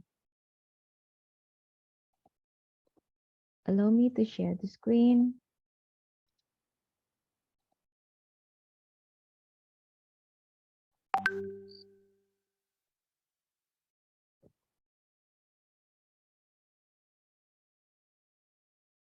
Okay, so Bapak and Ibu, for today's sessions, okay, for my sessions, I do not share many theories, okay, but let's kind of most to the, let's go to the tutorials how to create gamification, one of the gamifications, especially for collaborative learning. But before that, let me just, okay, share what I want to share here today in this moment. So I want to review with all the teacher here about what is gamifications, and then again reviewing about what is the basic principle of gamifications, and then the effective gamification for collaborative learning, and then we can jump into the tutorial, okay, how to practice with multimodal games in a gamification concepts. Okay, again, as I mentioned before, let me review, okay, just recall again Bapak dan Ibu about what is gamifications in this moment. So I highlighted two keywords of what is gamifications. The first one is techniques. Okay, gamifications, the techniques used in non-game design principles. So we're talking about games, so we do not use Mobile Legends or Fire FF, yeah. Okay, but we use kind of an applications provided by the internet, okay, and we use this kind of games or platforms or applications to enhance learners engagements and motivations to achieve the learning goals in a learning task. So these two concepts of gamification, we need to underline how to understand what is gamifications.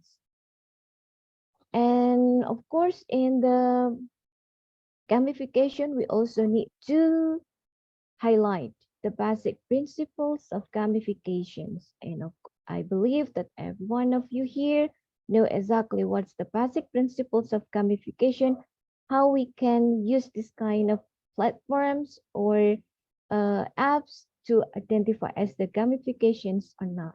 So the first one is clear goals. Okay, so yeah, it is a game. If we take a look, okay, the games, yeah. So when we play the game, so it is stated the clear targets to win, okay, or to reach the steps, to answer all of the questions. There are 10 questions that we need to answer all of the questions, or if kind of reaching some places, so the target is reach the place, yeah, reach the mountain or reach the store or reach the particular spot. So that's clear goals. When you find this kind of apps with or platforms, so we can identify as the gamification. The second one's some rules and structure. So when we modify or we create kind of applications, that there are some rules, okay, some rules or some structure to do the activities, okay, to play the game, to do some tasks, okay. So we call it as the gamification.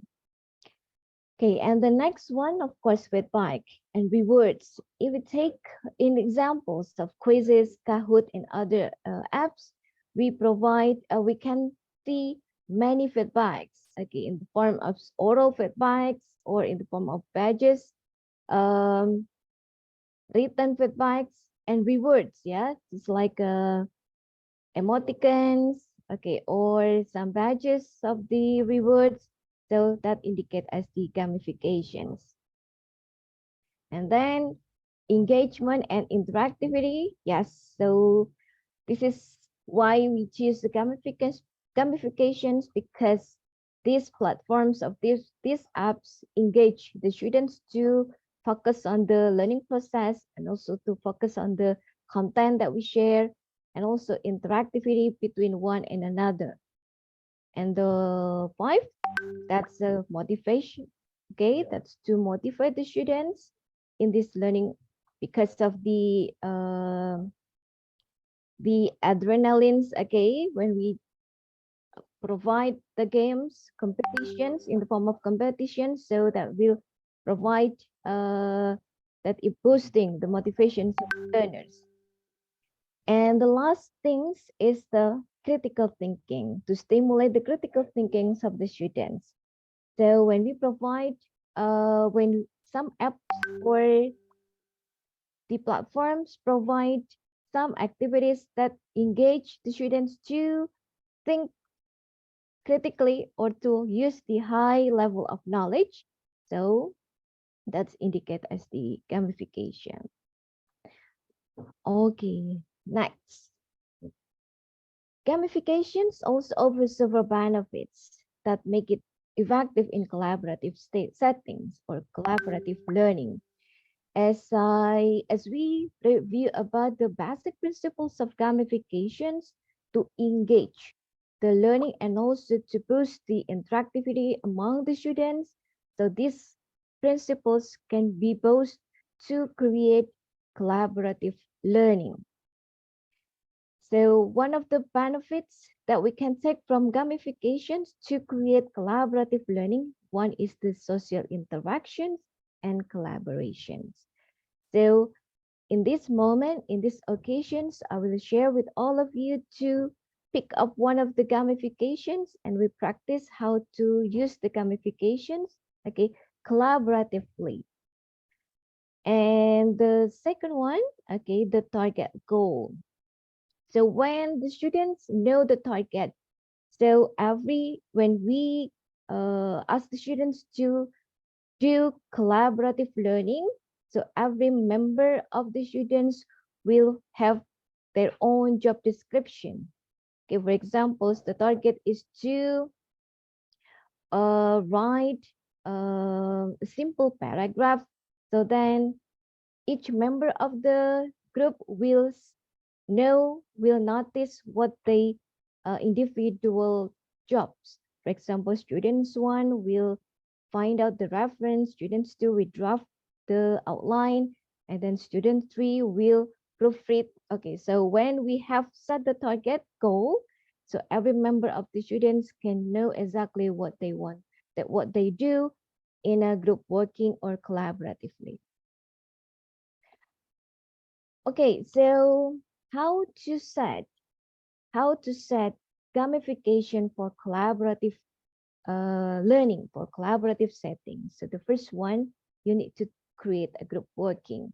So please create a group creatively by many kind of techniques, or you can find a good names of the group so that we be engage the students to join your group working activity. The second one, create the clear instructions and rule. It is necessary, okay, because it is game, so there will be fun, and if you do not control your students, so that will be waste of times a lot. Okay, so then you need to create a clear instructions to be done by the students, and also some rules to be obeyed by students. And of course, for number 3, access and play the game. So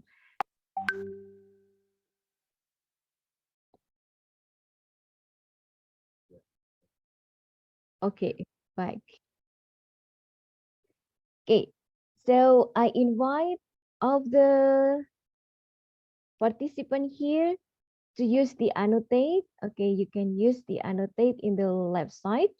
There is a symbol of pen.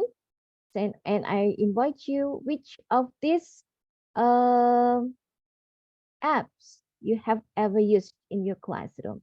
Just giving the tick, okay? Quizwizard, Bamboozle, or GameKit. Yeah, use the annotate. Okay, annotate apps. Okay, then please give the ticks. Just like Pak Muid. Okay, Pak Abdul, yeah. Already done before, making some notes. coret-coret. Okay, Bapak Ibu. Use the annotate pencil symbols or okay, if you prefer to write in a chat features, so that you can do that. So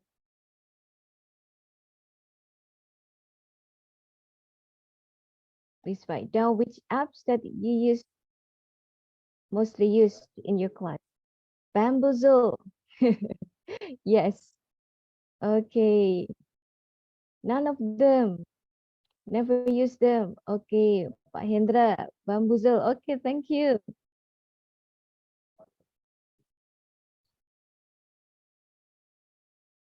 Yes. So all of this is yeah, we can use free pressure but limited. Okay. But if you are going to use the pricey pricey services, so that's also nice. Okay. Well, thank you. I want to know from Pak Hendra. Pak Hendra, so can you share with us how often do you use Bamboozle and what's your impression of Bamboozle, Pak Hendra?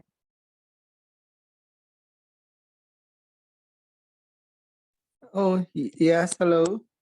Hello, Pak Hendra. Yeah, you are audible. Oh, yes, sorry. Okay. Yeah, I've used it like twice before, but yeah, as I said, it is very limited. Basically, it's fun, but because I use the free account, so it is quite limited. Actually, I would like to apply. I would like to try all other games there, but yeah, like, you have to pay. You have to go to the premium. Thank you. Yes.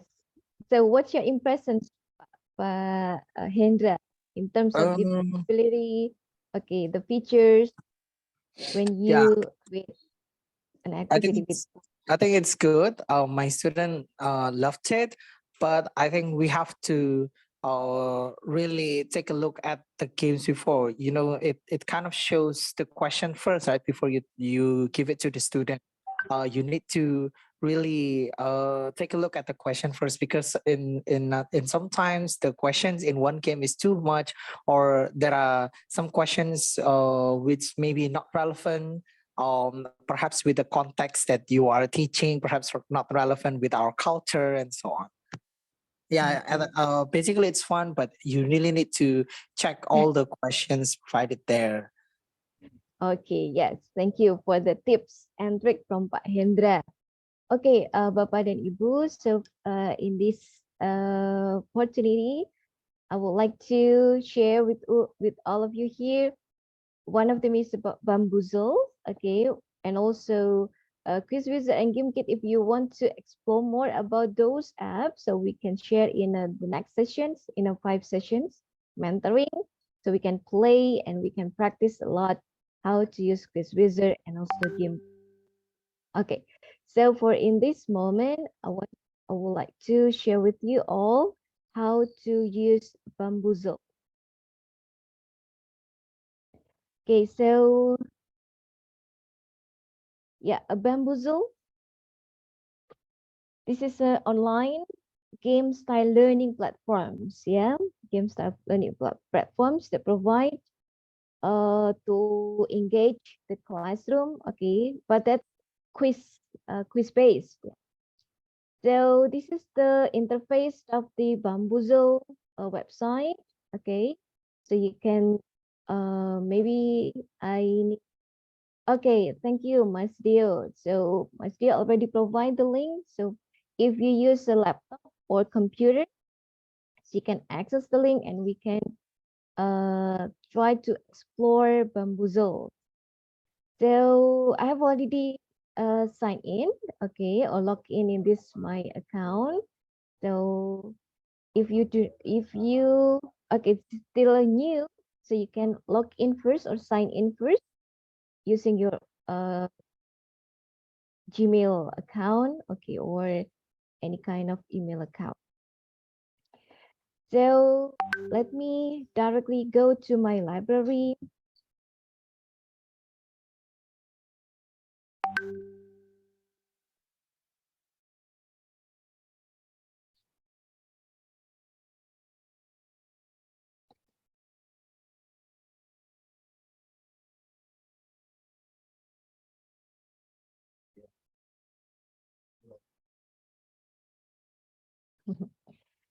Okay, so that would be like this for how to create using a bamboozles. Yeah, so we find here the games, what we have, okay, and you want to create folders. Yeah. So of course, because it is a free version, so there were many limited part, yeah, limited part. Okay, now let's go to create a new game. Okay, a new game using the bamboozles. Yeah. So there are two options. Okay, there are two options to make a game using a bamboozle. You can do manually, or you can import from the others apps. For example, from Quizlet or Kahoot. Yeah, so you can import the game. If you have already find several games, okay, in a different platform, so you can import into this bamboozle. But in this opportunity, let's start from the scratch. Okay, let's do manual. So you can write down the title. Okay, what you are going to play. For example, reading. Okay, reading sections. Okay, and you can also write the descriptions. For example, what genre that you use for the reading section. It is descriptive text, with context, or narrative, and so on and so on.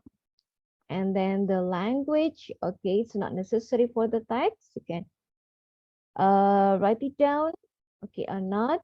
Okay, so it's not necessary to the text, okay, but let's do it for comprehension. Okay, reading comprehension. So text, it will ask to when you write the keyword, okay, so this tag, okay, or the keyword will direct to your search, yeah. So that's why if you prefer to have this one, so you can write down. If it is not, so that's okay. Then there are three options for visible on your profile, okay, or hidden for particular only for anyone with the link, or you private, only you can play.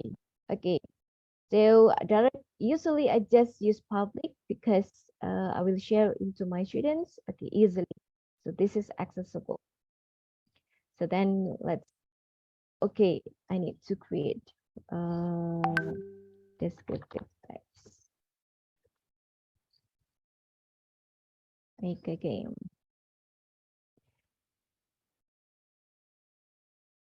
Okay, so here we go.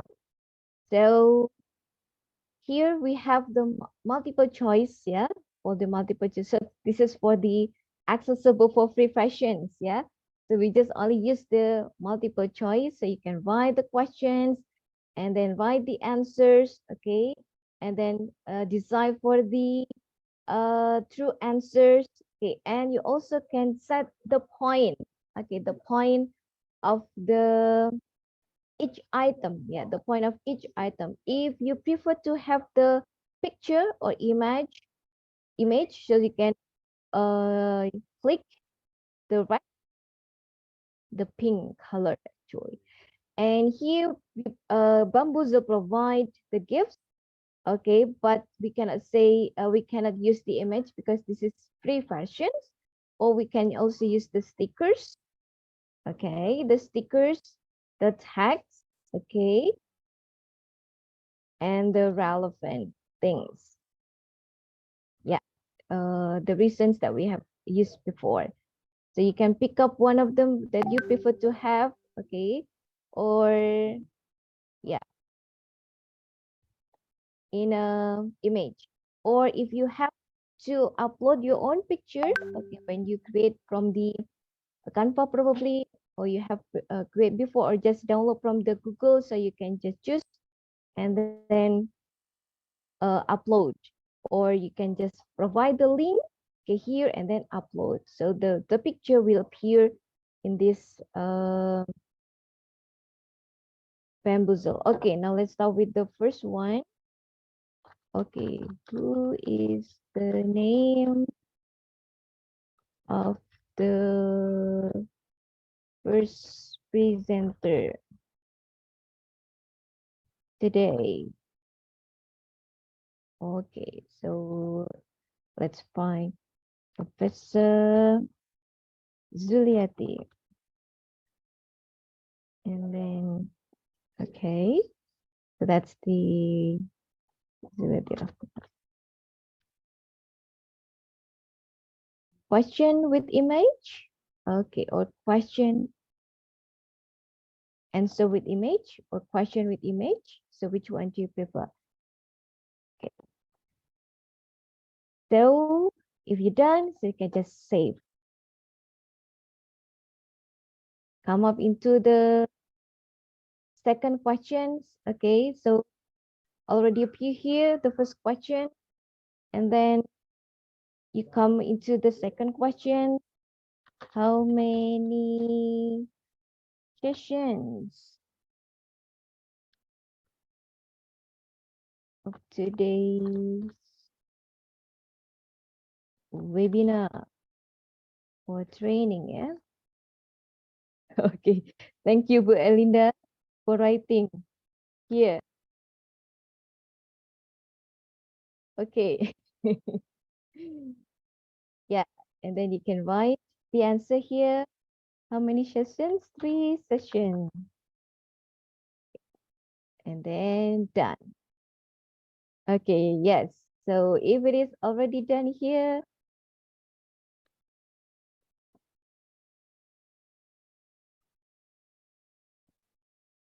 finish, then we can close.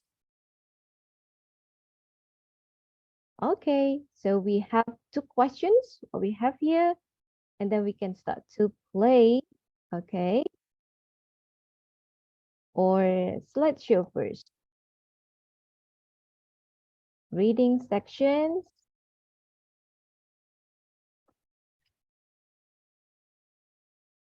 Okay, and then this way you have the first questions and the second questions.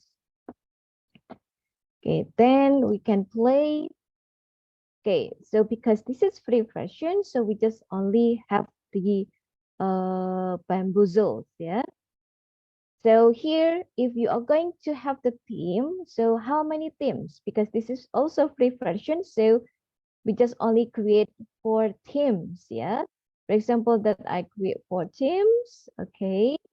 And then quiz only, questions only, okay. Or question is power up, classic with easy power up. So question only, so we'll the interface of the bamboozles will come into the questions only, no answers. Okay, but most of the students prefer to have the classic one because it needs a power ups and also some rewards, some feedback. Let's try for having this classic. Okay, and here is the performance, the interface of bamboozles. Okay, so in the process of how to use the bamboozle, so each of the team will have the turn to choose which item they want to click. Okay, and then answer the question. And when the team can answer the answer correctly, so they will have the score.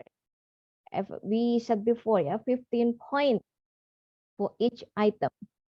And there will be also some booms, yes, I mean incorrect answers. I mean incorrect choices, yeah. For example, let's do like this. So the booms here, so when the teams, okay, choose the wrong number, so that we lost 20 points before answering the questions, yeah. So this is interesting, and that that also will boost the adrenalines of the students, okay, the engagement of the students, and also the motivations of the students to join in our learning process.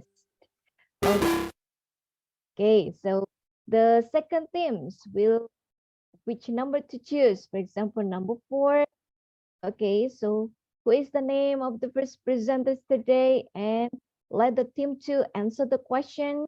Okay, and then we can click check to know the answers. Okay. And if it is correct answer, so team 2 will get the 15 points. And the next team, okay, go to first place. Okay, without any answering. So the team got the appreciations of their wins. Okay, and for the last team 4, okay, how many sessions of the day's training? If they have the correct answer, so they will have 1 point. Okay, so that's the interface of Bamboozle. So if it is if you are going to have a team, okay, collaborative learning, one of the apps that we can use is Bamboozles, just like playing like what we have done today.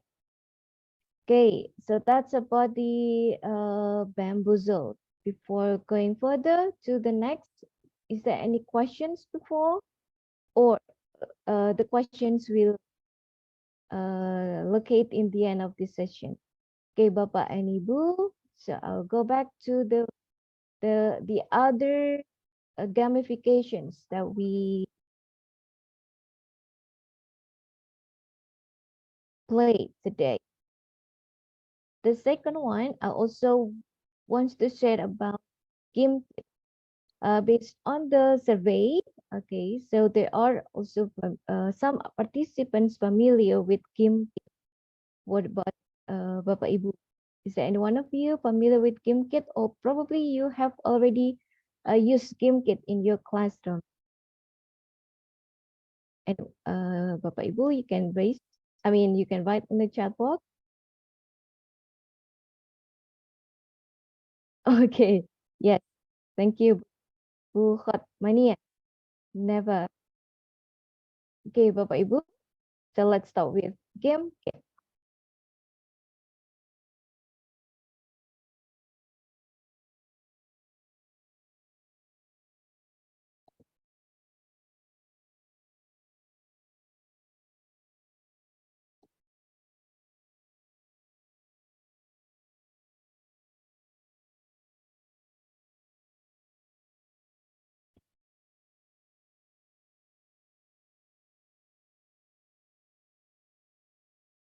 Okay.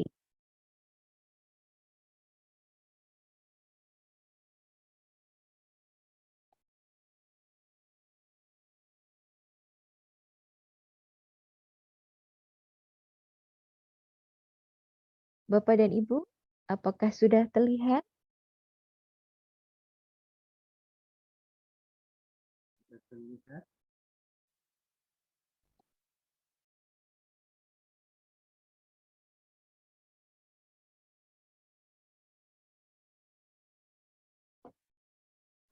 Yes, I can see it. Okay, thank you, Bapak. Okay, so game, that's also another a game based online that we can use to give an experience for our students, okay, for our students to play with game. So, okay, this is already mentioned. You are on the limited free versions of GameKit. Okay, Bapak dan Ibu. So what I show here is the free versions of GameKit. That's of course there are some limited part that we cannot access. So what I have here is one of the examples of the GameKit. Okay, so in a GameKit there are also several mode that we can choose. Yeah, because it is free version, so we only limited on the some mode that there is no star symbols, yeah, no star symbols, so we can access for free version. Okay, so we have Fishtopia. Okay, we also have snowballs. Okay, so in a GameKit GameKit apps, the students can reach the questions, okay, or do the tasks that we provide, and also they can play another game. Okay, for example, fishing or snowball, okay, or trust no one, or the classic ones. Okay, but let's try to have the Fishtopia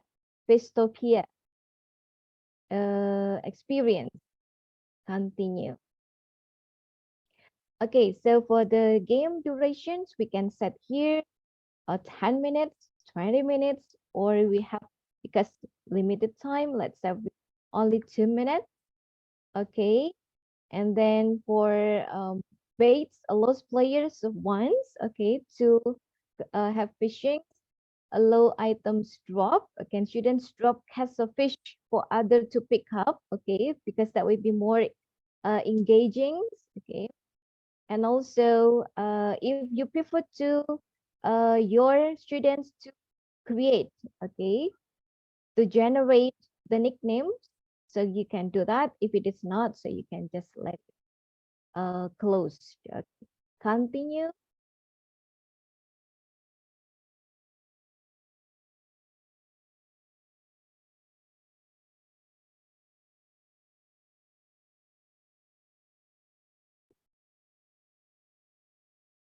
Yeah, I just sorry.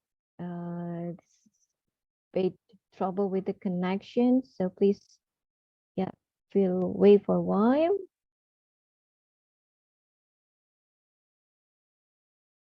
Okay. So invite your students by join.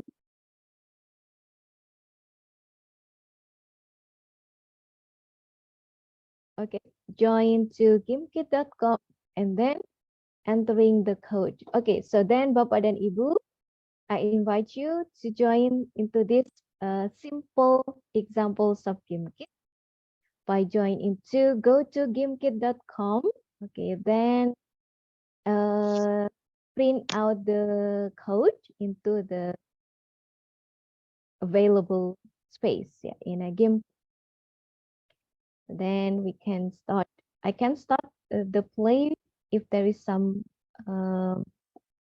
players. Okay, thank you, Mas Julius. So one player here. Bapak dan Ibu, so you can move the cursor, okay, to move your character, ya. Mau lari ke sana ke sini, boleh, silakan.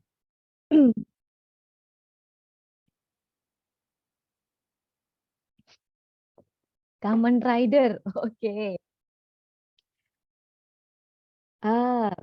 Bu Nifa, Pak Indra, silakan di Bapak dan Ibu bisa move ya dengan menjalankan kursor ke kanan, ke kiri, ke atas, ke bawah, dan itu akan menyenangkan. Ya, terutama untuk siswa yang tidak bisa diam, dengan menggerakkan jempol tangannya, ini akan membantu mereka untuk tetap bisa mengikuti pembelajaran kita. Oke. Ya, kita sudah ada beberapa 12 players di sini.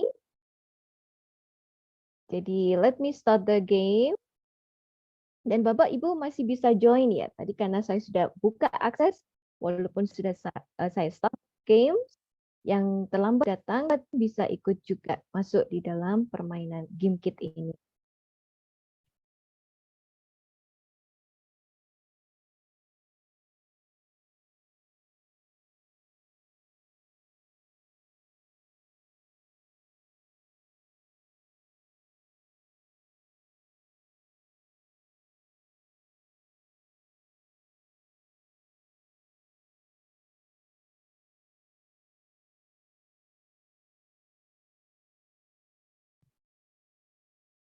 Oke. Wait for a moment.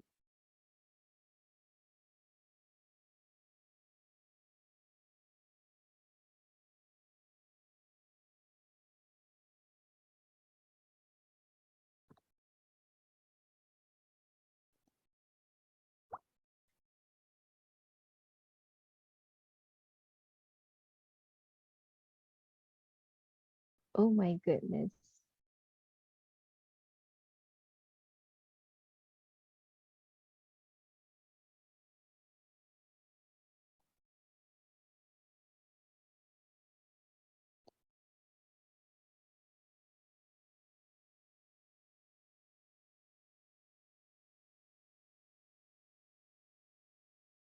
Oke. Bagi player yang sudah masuk ke game kit, karena ketika saya sudah start the game, you can start to answering the questions, okay, and fishing, but you just only have one bite to catch the fish. Okay, right.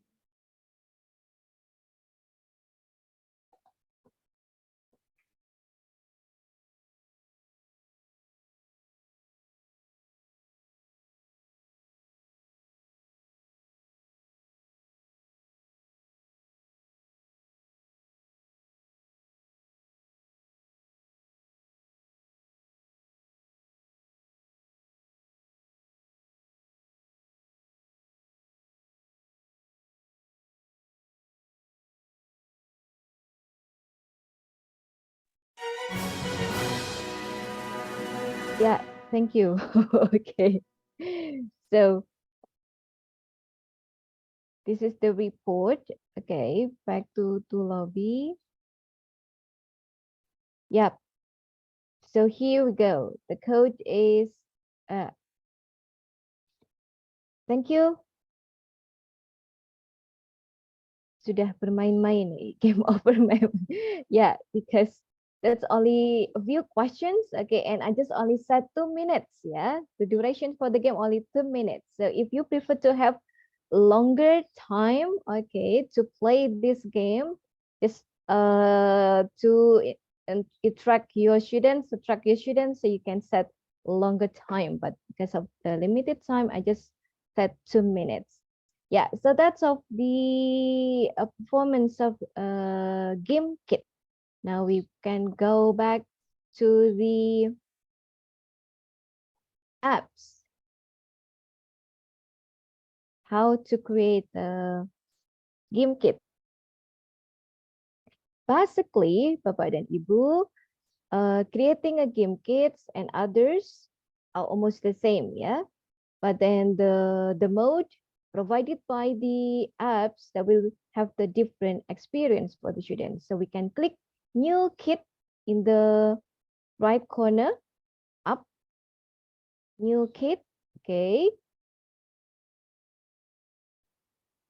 So then you can start to label your activities. Okay, for example, simulation. Okay, the language, English. Sorry. Or yeah, and then okay, the subject, English. And for the pictures that you want to add in your, for examples that I want game picture, or you can provide the link if you prefer to take from other resources. So we have here one. Okay, and then you can start to generate the questions. So add questions, write down the questions. Okay, if you, sorry.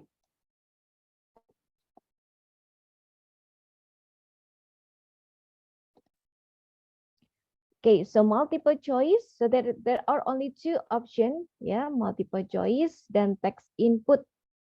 Multiple choice, maka kita berikan pilihan jawaban, and then for the text input, the students will write down, write the answers in the available space. Okay, so for example, multiple choice, so you can write the questions, and then you can also add the photo, add an audio, but actually this is for premium versions, yeah. For the add photo, we can do that, okay. Add the equations also for premium versions. Okay, so for the questions, yeah, let's make it in a general. So who am I? Who am I? Then students can write a teacher, an educator, okay, or an artist. Okay, then you can tick just which one is the correct answer. Okay, if you add some photo, but actually this is for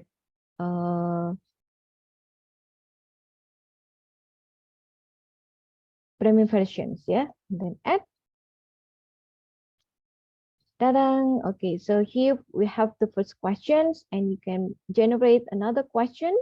Okay, let's say all done. Okay, maybe two question is better. Okay, what date today? Okay, this is yang muncul di what date? What date is it today? 20. Okay, 21 or 17 or 19. Then add. Then all done. Okay, so here we have. So the picture that we pick up, okay, the titles, and we just create 3 minutes ago. And you can play live, okay, just like what we have done before, or you can set as assignment, homework, okay, assign as a homework so the students can do independently. Okay, because yeah, that's related to the needs of yours, yeah, the needs of your class. So that's the way we create. And then when you play live, just you also need to complete several let's find snowball, yeah, snowball, and then you need to create several durations. Okay, 5 longer, ya. Coba mohon izin untuk memberikan 5. Free for all. Okay. Okay, so you just have 7 times to throw your snowballs. Okay, and then join in late. Yang terlambat masih bisa join. Jadi kita bisa klik continue. And then that will be waiting for players to join into your game kit, and so on and so on. And you display answering the questions. Okay, and also the students can play throwing the snowball each other. Okay, so that would be interesting, yeah. So to engage your students into your class while doing some activities. Okay, they also can play throw some balls, snowballs into others. Okay, so that's about the game kit, Bapak dan Ibu. Yeah, let's close for this. And the last one, I also will introduce you a quiz wizard. Quiz wizard.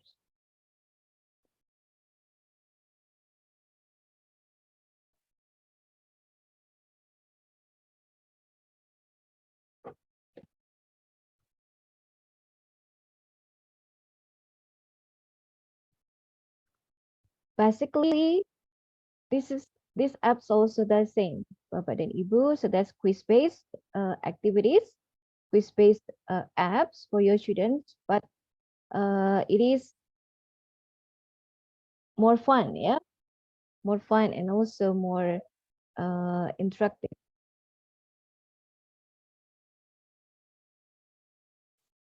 Sorry.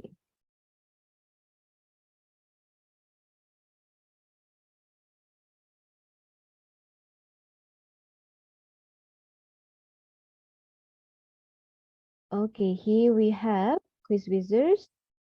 So we need to sign in first, okay, using your Gmail account or other accounts. You can do that. So allow me to sign in with my account.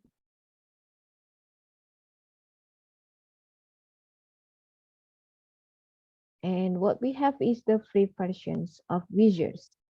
Unfortunately, Bapak dan Ibu, quiz Wizards for free versions only can invite only 10 participants. Okay, so that's why I suggest you to create a group.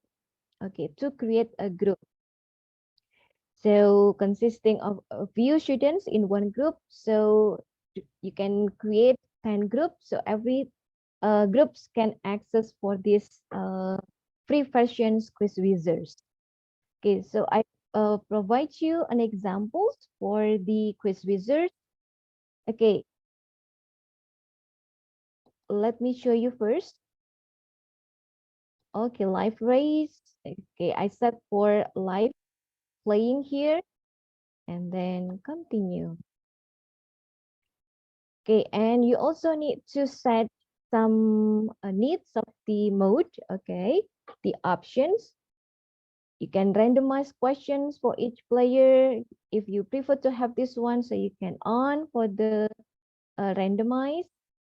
Repeat the questions, okay, because I just provide 3 questions and that would be long way to go to finish, okay, so repeat question is needed.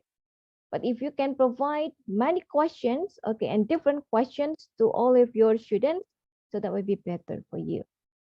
And then answer streak, power up, okay, show correct answer after incorrect submission, maximum attempts only once, okay, play.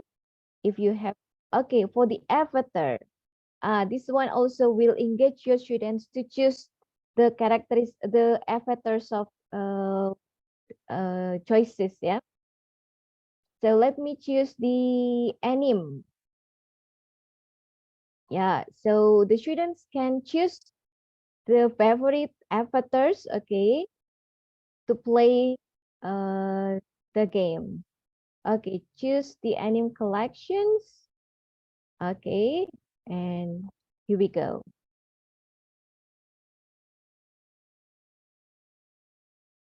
Okay. So I just invite 10 participants, Bapak dan Ibu, because this is free version. So Bapak dan Ibu, you can go to quizwizard.com. Okay, slides play, and then enter the code 31515. 31515. If you want to have this experience for playing with quiz wizards. Okay, Nisa. Wow, that's your character, Luffy. Yeah, Luffy. Yeah, I invite 9 more because we just limited with 10 participants. Or if we have 5, so I can start the play, the game. Yeah, Rida. Okay, that's a nice avatar. Ibu Rida, nice avatar.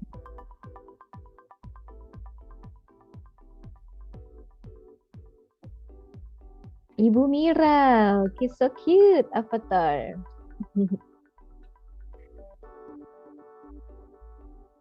Okay, maybe I'm waiting 2 more participants to join and then let me to start the game.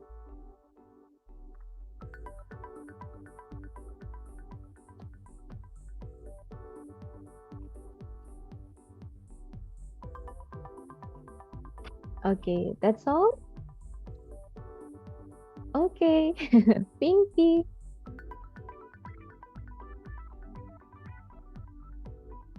One more? Is there any? Okay, Hanzi. Thank you. Okay, now I'm going to start. So this is the interface of the teachers, okay, of the quiz wizard, and the students will compete, okay, to reach the finish, okay, to reach the finish. by answering the questions, because I just provide 3 questions. So the question will be repeated again, again, and again. Okay, yes. So that will be the interface of the performance, yeah. The quiz wizard. I think it is also interesting, yeah. When you create a group working, okay, so the students will discuss, okay, to answer the questions, okay, but in a very short times, but actually you can set the times longer based on your need, yeah. Okay, Pak Haze, okay. Who's that? It's on fire.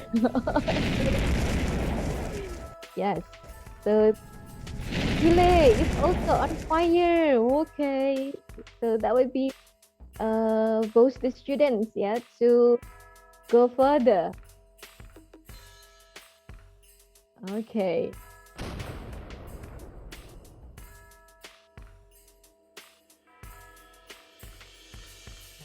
Yes.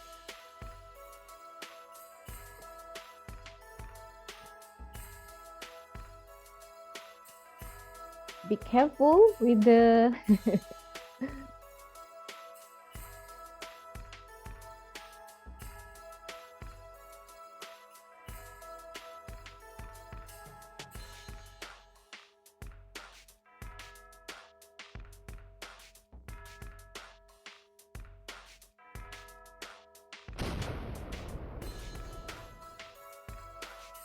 ya. Bapak atau Ibu Arya ini tidak bergerak ini. Yeah, okay. So we have the winner here. Yeah, we have the winner. The winner. Okay, thank you. And we can stop the play by clicking the button of stop. Okay. Mohon izin untuk menutup Bapak dan Ibu. Ya, seperti itu. Permainannya, okay, yes. I'm sure.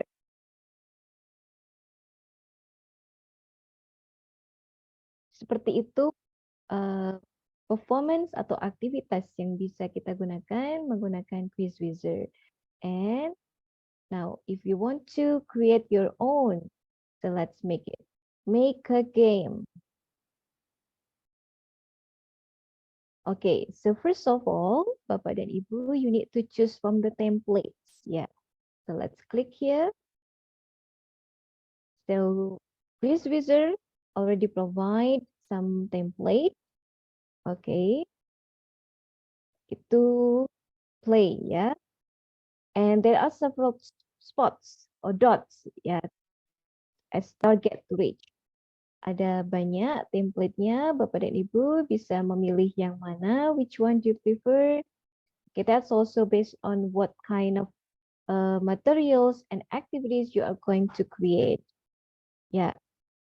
So, and you also can create your own template, okay, by using Canva or other apps. And then you upload into this quiz wizard. Okay, let's pick up this one. Okay, so that will be the template that we use. So there are 33. So if you prefer to provide 33 questions, so you can generate 33 questions. But if you just provide 30 or 20 or probably 10 questions, so that will be repeated questions again and again and again. Okay, until we find the winner of the player. Okay.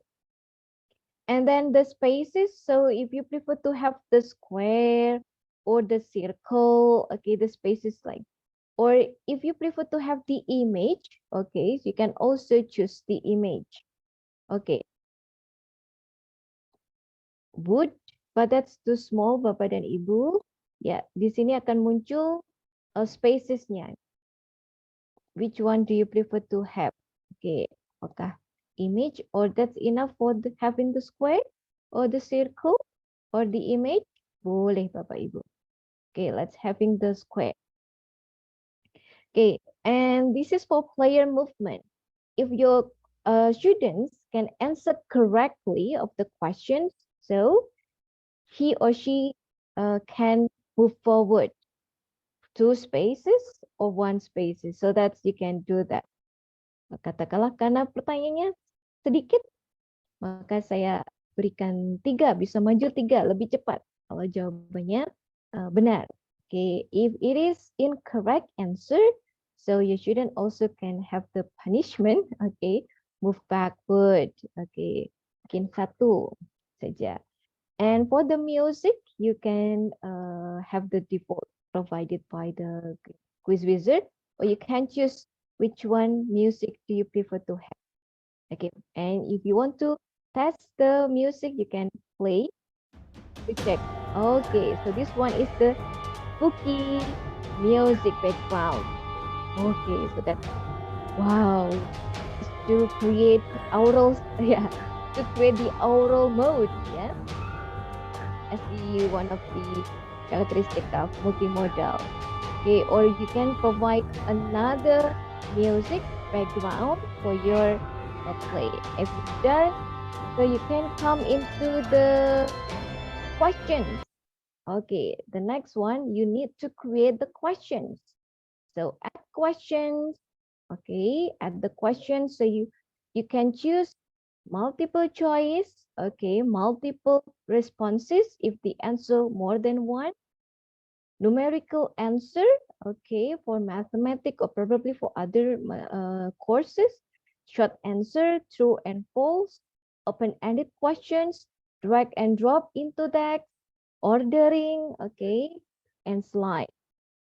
Okay, so you can choose which one do you prefer to have for your activity. And also you can set the total point, okay, because you provide 10 items or 10 questions. So each item will earn 10 points. So that's okay, that's fine. Or you just set 10 points. So each items will have 1 point. That's also fine. So that's based on your need, Bapak dan Ibu. Okay, so if you prefer to have a video, okay, in your activity, you can click YouTube and then you can paste the link of YouTube so here and then add. Okay, as I provide before in my simulation, so I provide a trailer movie, so I just pick up the link and then I paste here and then add. But if you just prefer to have image, okay, so you can image library from the quiz wizard, okay. So for example, you want to know more about, you want to provide picture of, what's that? Anime, for example. Search. Okay. So you can choose one of these animes, okay, characters, and so on and so on. That's for picture. But if you just prefer to have a question in written one, so you can write here, and so on and so on. Okay, then write the answer one and then pick up for the correct answers. If you want to add the pictures, so you can also add pictures, images, like the same things. If you provide to have more than 4 answer options, you can add answers. And if you want to add some explanations about the correct answer, you can also write down here. You can write down here, you can also record your voice here. And then if you're done, finish. Okay, finish. Okay, let me make one questions. Okay. True and false.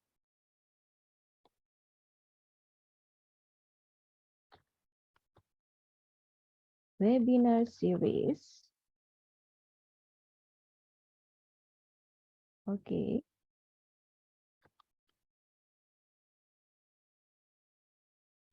We'll have Dima a word. The answer is true. Okay. Yes. and then finish. Okay, so we write the game title, simulation. Okay, choose the category. This is education, or you can provide the English. Okay, one option, then quality score. To do, choose a background. Okay, create the questions. No. Set game title. Yes. Finish.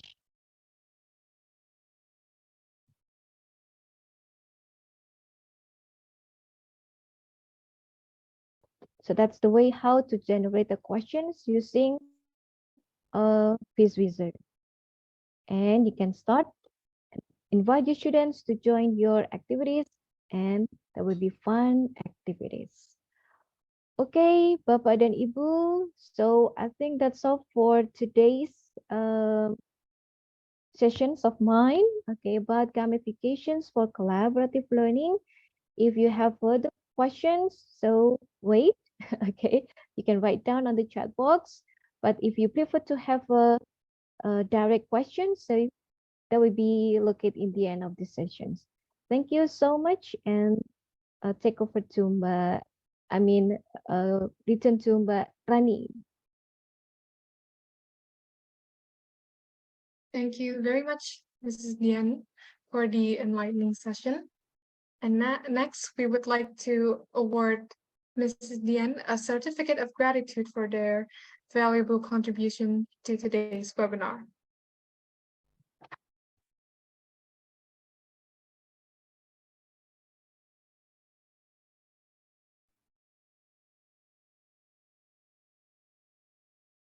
Thank you so much, Bapak dan Ibu. Thank you, Mbak Rani.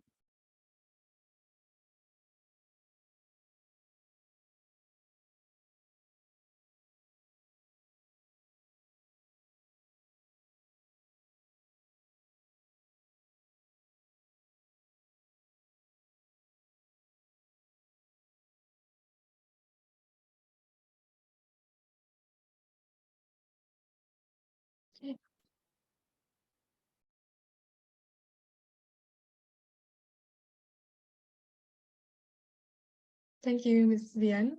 Okay, now let's move on to our final speaker of today, Mr. Muhammad Syaifudin. Okay, Mr. Muhammad Syaifudin is a lecturer and teacher trainer in the Department of English Language Teacher Education of UIN Sunan Ampel University at Indonesia. His interest is in the computer-assisted language learning, or CALL, area and technology integration in classroom instruction. Currently, he also serves as a member of board of the assessors for an educational independent accreditation agency in Indonesia, and at the same time as a reviewer in some national and international journal publications. His presentation today will be about the digital tool Wakelet. Please welcome Mr. Muhammad Syaifudin.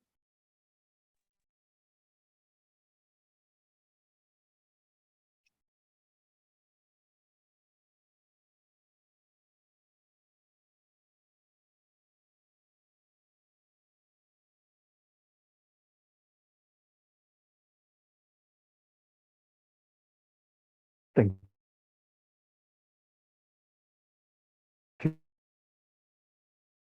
you.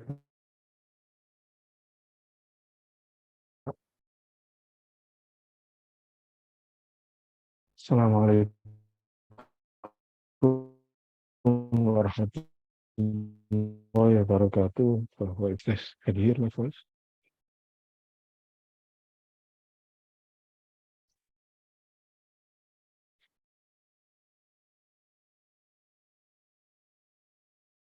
Yes, test.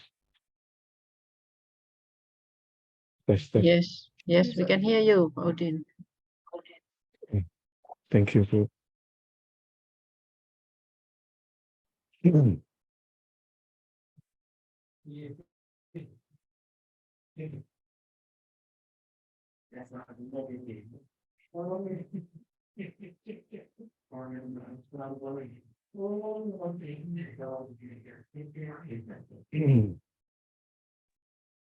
Kurang bisa naik.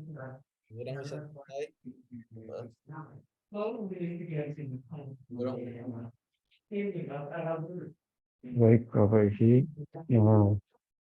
Assalamualaikum warahmatullahi wabarakatuh. Good morning. Waalaikumsalam.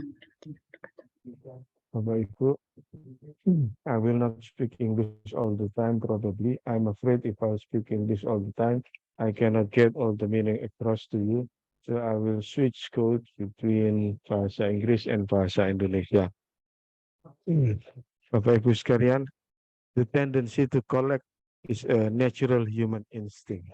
This is actually very true for us today. Bapak Ibu, we try to collect many things nowadays. We collect clothes, we collect shoes, we collect books, many things we collect today. Is it also true for you, everyone?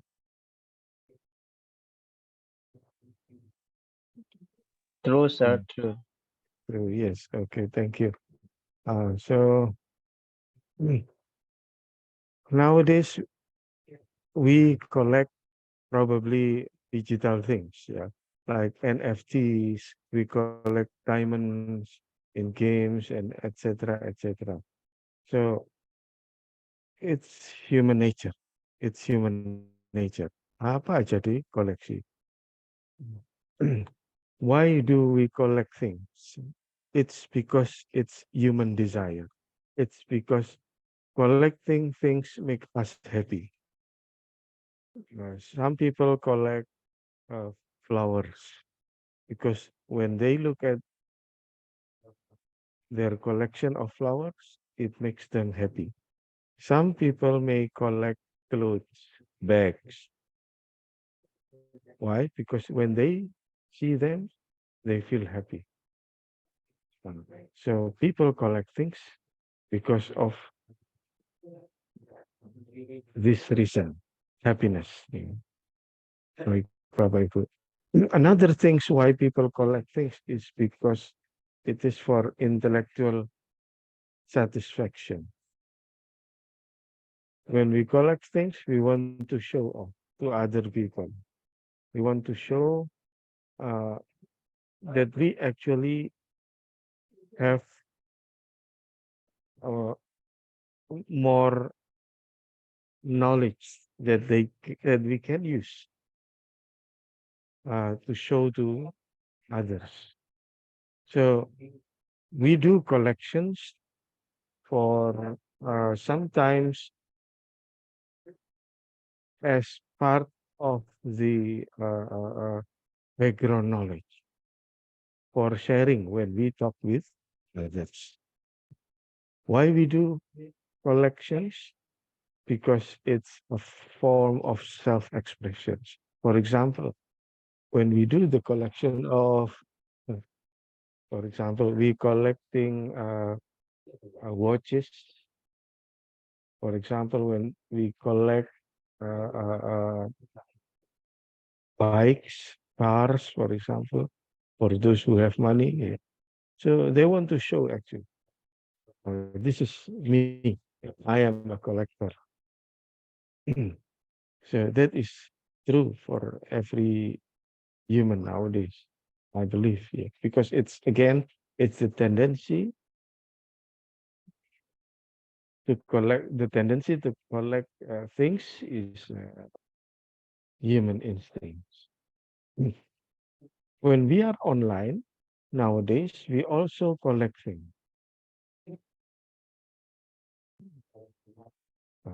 When we are online, we actually also collect things, ya, Bapak Ibu. Bapak Ibu kalau online biasanya mencari sesuatu ya. Maybe you are looking for news, maybe you are looking for video clips, audios. Yeah. Maybe you want to find informations about things. So there are many things that you do when you are online nowadays. Yeah. You try to find content, and certainly when you find the content, you want to share. Ya. Ketika Bapak Ibu menemukan sebuah konten yang menarik, lalu ingin segera nge-share-nya. Ya. Especially when you are in a social media. In a social media, when we find interesting news, you want to share. Lalu dibagi, lalu dibagikan, segera di forward, and etc. etc. In what form are they usually when you are online? Of course, usually when we are online, it is in the form of digital format. It can be in the form of video, in the form of text, or maybe also audio, ya. And you want to share it. You want to share it. Lagi nonton YouTube, ada sesuatu yang menarik di YouTube, and then you share it. Lagi nonton TikTok, and you find that the TikTok video is interesting, lalu Anda share juga. Apapun yang menarik saat ini di-share. If you look at the websites, the social media platforms, nowadays there is buttons. There are buttons for sharing, ya. Biasanya kalau lagi baca koran, YouTube itu ada tombol share. Ya. That is actually a manifestation of human nature, which is to share. Jadi, kalau Bapak Ibu membaca di detik.com, there are also buttons, ya, for sharing. You can share it in Facebook, you can share it in Pinterest, you can share it in WhatsApp, Telegram, etc. etc. Gitu Bapak Ibu ya, banyak tombol-tombol share itu kita lihat di berbagai macam website. Ya, well, that is actually to accommodate our nature, which is the desire to share, keinginan untuk sharing, ya. Baik Bapak Ibu. Selain berita, video, apa ada hal-hal lain yang ingin kita share? Yes. When we are online, there are many other things, resources, like yang kita lihat pagi ini, ya.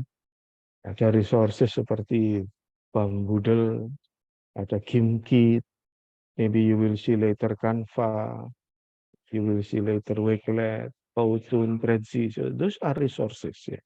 Resources, sumber daya, alat-alat. Alat-alat that we can use. So actually, when we are online, we find many useful things that we can share also with others. By sharing, we actually also teach others. Kira-kira begitu ya Bapak Ibu ya. Kalau kita lagi nge-share itu, kita merasa ngajari teman-teman. And in that way we feel happy. Kita merasa, oh, kita sudah berbagi pengetahuan, sudah berbagi informasi, ya. And we also feel that we are learning when we are sharing, Bapak Ibu. Nah, hari ini kita akan melihat how we can actually share, collect information, and show it, display it to others. Is actually a new literacy that a teacher must have. Jadi kalau dulu guru-guru kita ya sebagai guru, literasi kita kan mengajar, mungkin membuat materi, ya. Tapi nowadays one of the literacy is for curating. What is curating? Ya, itu yang akan kita lihat hari ini. And why we are curating? Lalu kemudian with what tools? Dengan alat apa? Ya. With what tools? Dengan alat apa? Tentunya dengan berbagai macam alat kita bisa gunakan. Baik Bapak Ibu. Saya lanjutkan. Oke. Jadi ini pertanyaan-pertanyaan kita ketika kita online. Kalau kita nemu sesuatu yang menarik when we are online, we want to collect them, we want to share them, or we just ignore them. Itu pertanyaan-pertanyaan yang masuk kita ketika ke kepala kita ketika kita melihat sesuatu yang menarik. Nah, apa manfaatnya nanti buat kita sebagai guru dan sebagai murid also as well. Baik Bapak Ibu. Nah, the act of collecting, finding information, collecting and sharing is usually nowadays known as curating. Kurasi Bapak Ibu ya. Kalau dulu ada collecting, ada curating, mengkurasi. Nah, ini baik Bapak Ibu. Mungkin ini ada Bapak Ibu mungkin sudah akrab ya dengan alat-alat ini. YouTube, I'm sure almost every day you watch YouTube. Nowadays we don't watch TV, but we watch YouTube, Spotify, Flipboard, Feedly, Pinterest, etc. So in almost all those tools, there are the share button. Yeah, the share button. Yeah, sharing. Because sharing nowadays is the most important word in the world of education. Because with that little button, information and knowledge not only double, but multiplied. Nah, dengan tombol share itu, pengetahuan di dunia ini menjadi berlipat-lipat. But sharing information can also cause problems. Too much information may also cause problems. If we get too much information, that will cause information obesity, infobesity, meaning that too much information will make us very difficult to make decisions. Jadi itu infobesity. Banyak sekali terjadi hal-hal semacam itu. Because of too much information.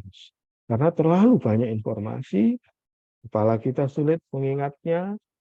So we need a place to collect this information for later to share with others. Nah, itu kira-kira itu.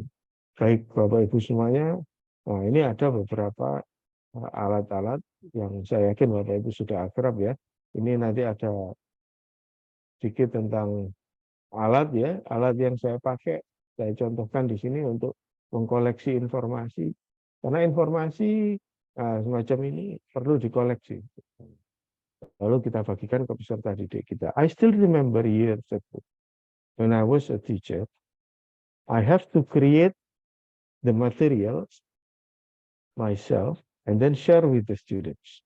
But nowadays, I don't have to create all these materials myself. I just need to put links and they are all updated daily. Nah, ini menjadi koleksi-koleksi kita. Nah, sekarang banyak alatnya semacam ini. Sebentar, saya matikan dulu. Saya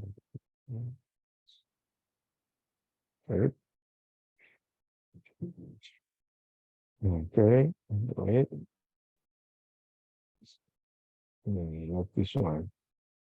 Okay. So this is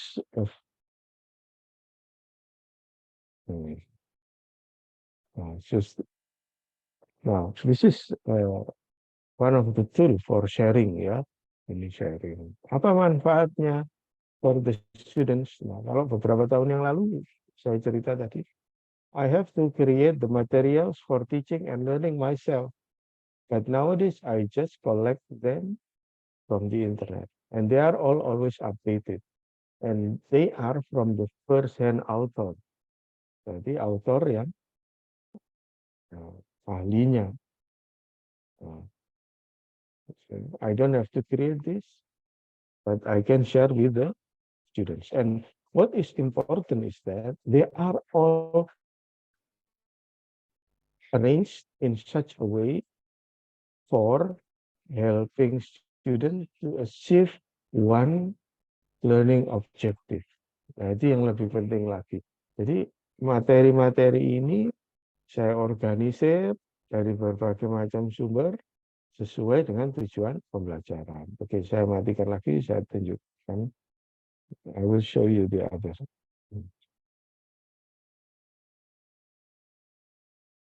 Okay, wait.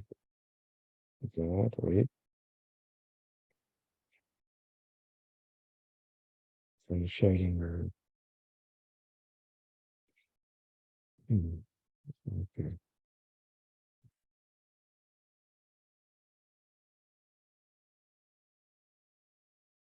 Okay. Now, the same thing with this one. This Pinterest. I'm sure you are already. Many of you have been familiar with Pinterest, ya. Contohnya ini in Pinterest, ya. This is my Pinterest, my Pinterest account. What I am collecting here is all information about educational technology. Yeah. Do I have to make them myself? No, I'm just collecting. And again, I'm just collecting. Yeah. But collecting itself is not the act of curating. Jadi mengoleksi sendiri bukan sebuah tindakan kurasi. Ketika I arrange them in a special topics, and then I share them for others to read and to learn, and that is curation. Dengan begini, informasi tidak lagi berserakan. So can you see my screen? Can you see my screen now? Yes. Iya, Pak. Yes, sir. Now, ya. Ini menggunakan alat-alat seperti ini, it's really not a problem. Ya, like Flipboard, Pinterest, it's really not a problem for you. I'm sure you can do that. I'm sure you know how to use it. But what is important is that how we understand this tool as a means for us to share information, to explore informations, and to find new ways how we can use this information. Nah, itu yang lebih penting. Bagaimana kita memaknai informasi di sini, memahaminya, dan menggunakannya. Nah, kalau informasi ini berserakan, it's not easy for us to share with our students. Kalau ditempatkan di satu tempat, then students will know that actually, oh, banyak ya ternyata informasi tentang hal-hal semacam ini. Ya, that is one thing about curation, digital curation, ya. Jadi kurasi itu tidak semata-mata mengumpulkan, collecting, but kurasi itu collecting, organizing, and sharing in a meaningful way, so that it may help others to learn, supaya orang lain bisa belajar. Bagaimana kalau zaman dulu ini harus difotokopi, dibagikan ke siswa, but nowadays no. Yeah, and all these are not only picture, some of them are also videos. Nah, bayangkan, hanya dalam beberapa menit siswa bisa banyak belajar dari berbagai macam sumber. Nah, itulah pentingnya kurasi saat ini. Nah, keterampilan untuk mengumpulkan informasi ini yang perlu kita asah juga. Baik, saya share yang lain, Bapak Ibu sekalian, sebelum mudah-mudahan sampai di sini saya tidak terlalu cepat dan juga tidak terlalu lompat-lompat. Baik, Bapak Ibu. Okay, I'm sharing here with another screen. Okay, good. Itulah kurasi ya, Bapak Ibu ya. Nah, sekarang ada lagi alat-alat kurasi yang lain banyak, tentunya banyak sekali ya kalau kita bicara tentang alat kurasi itu banyak. Nah, hari ini mudah-mudahan nanti ada waktu cukup, kita akan lihat salah satu aja ya. Salah satu aja yang namanya Wakelet itu. Wakelet. Baik, kita akan lihat Wakelet itu. Apa bisa menggunakan Pinterest? Nah, saya yakin sudah banyak yang menggunakan ya Pinterest. Mungkin bagi yang suka koleksi apa foto-foto baju, foto-foto sepatu, lalu dikoleksi di Pinterest. Bagi yang suka koleksi foto-foto model rumah, mungkin dikoleksi di Pinterest. Foto-foto lucu-lucu, meme dikoleksi di Pinterest, ya. Ya, silakan saja. So this is an art of making a collection. But curating is not only about collection. Ya, jadi saya mundur lagi kalau Bapak Ibu ya, kalau sesuai judulnya tadi digital curation ya. Kita sekarang sedang melakukan kurasi. Kurasi is not about collecting, but it's also organizing, arranging information in a meaningful way. In a meaningful way.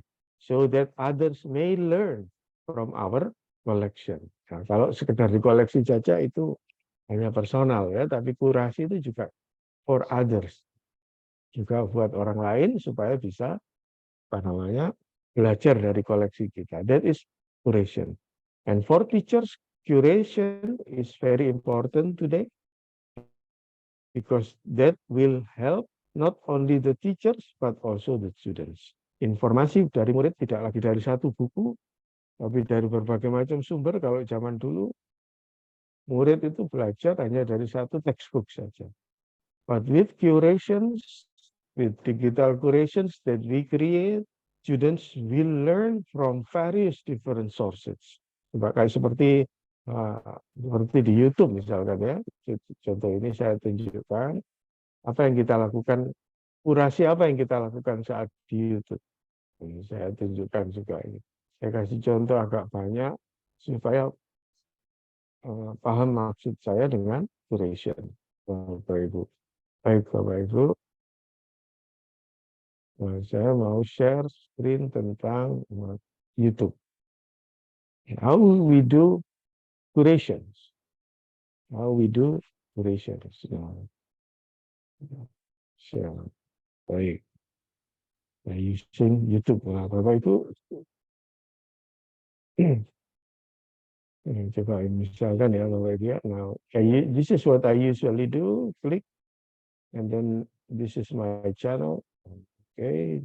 Then I do a curation here. Playlist. So this is my playlist. I don't have to create this myself. Look at this. Teaching with technology. This is my curations. Nah, ini saya kurasi. Saya kumpul-kumpulkan. So this is an act of curation as well. Jadi I organize informations in a certain topic, then I share. In that way, I help others to understand what actually I am going to inform them. Ya, jadi saya mengorganisir berdasarkan tema-tema tertentu, lalu my students can directly learn from these videos. Imagine that if we bring only textbook into the classroom, then the students will only learning from one source, and it is very outdated nowadays. Nggak menarik ya. Jadi kalau kita kurasi seperti ini, kita cari, kita organisir sedemikian rupa sesuai dengan kebutuhan tujuan pembelajaran, lalu kita share with others, and then guide our students to understand our collections, guide our students to learn something from our collection. That is an act of curation. Ya, kira-kira begitu Bapak Ibu ya. Nah, jadi banyak alat yang bisa kita gunakan untuk kurasi. Bagaimana membuat ini? Saya tidak perlu tunjukkan. Saya yakin Anda sudah sangat ahli ya. Misalkan saya mau membuat, menambahkan kepada koleksi kurasi saya teaching using comics. Ya. Misalkan comics ya. Using comics, teaching with comics, teaching using online comics. So ini with comics and graphic novels. So how we teach how to make animated videos. So using comics in the English language classroom. Kalau saya tertarik ini, saya simpan ke playlist saya. So that is how I create a collection. For curation again.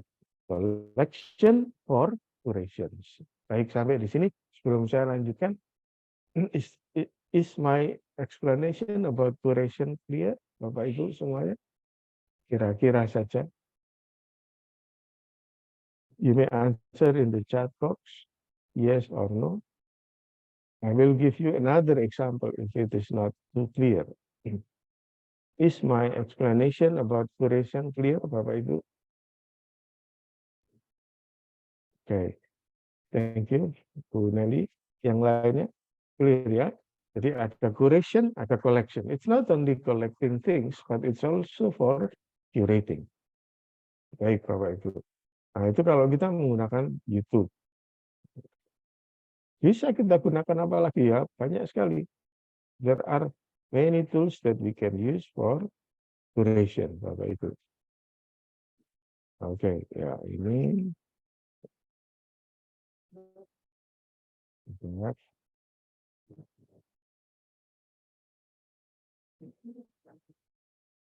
Okay, now I'm sharing another. Baik, Bapak Ibu. Oke, ya. Jadi kita bisa menggunakan Pinterest, bisa menggunakan YouTube, bisa menggunakan Spotify. Nah, do you use Spotify, Bapak Ibu? Nah, ini saya pikir radio modern ya, Spotify, which is getting more popularity rather than radio. Nah, Bapak Ibu pakai Spotify kan? Halo, do you use Spotify, Bapak Ibu? Halo? Yes, sir, most of the time, ya. Do you use most Spotify ya? And Spotify, oh not yet, Bapak Ibu, itu ya. Spotify, you can use it in your mobile phone, Ibu. You can use it in your computer, ya. Kalau di HP itu bisa pakai Spotify, bisa dengerin lagu, bisa nonton video ada juga, ya. So there are many creative audio broadcast in Spotify.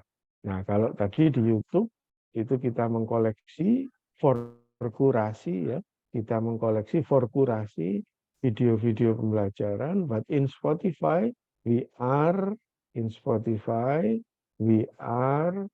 collecting audios for curation ya, kurasi. Kira-kira begini, saya kasih contoh ya Bapak Ibu ya, contoh aja sebelum saya masuk ke real curation. Misalkan ini kurasi ya, saya kasih contoh. Salat, ya, salat. Oke, good. Ini Bapak Ibu. Jadi this is Spotify Bapak Ibu ya, Spotify. Spotify ya. Ini bisa di HP, bisa juga di laptop. Nah, here you can do your own curations, Bapak Ibu. Bapak Ibu bisa mengkurasi di sini. Nah, ini bisa mengkurasi. Saya punya kurasi, saya kurasi sendiri. Kurasinya di mana? I also have my own channel.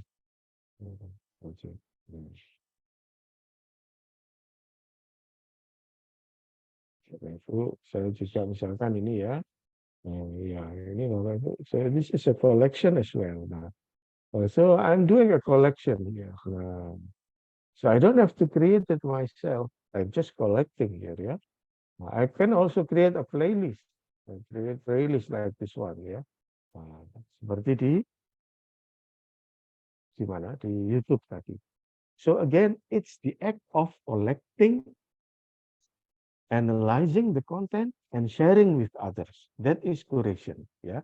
The act of finding information, collecting information, and sharing with others. That is curation. Nah, kita sebagai guru, sebagai pendidik, dosen, dan lain sebagainya, need to know how to do curations. Kita analisis kontennya bagus, kita share. And then our students can learn from our playlist. Our students can learn from our curation. Kira-kira begitu. Itulah pentingnya sebuah kurasi. Apalagi pentingnya nanti kita akan lihat sedikit. Baik, Bapak Ibu, saya lanjut ya. Ada juga yang seperti ini, Bapak Ibu. Nah, ini kalau Bapak Ibu sempat bisa dilihat. Nah, ini khusus kurasi saya.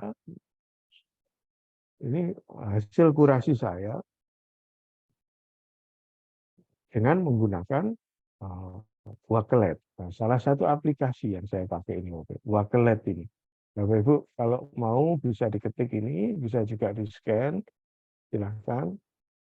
Nah, Bapak Ibu mau, nanti bisa di-scan. Ada yang sudah nyoba?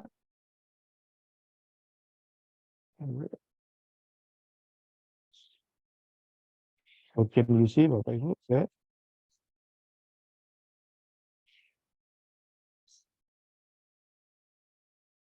Ada yang sudah ngeklik gitu?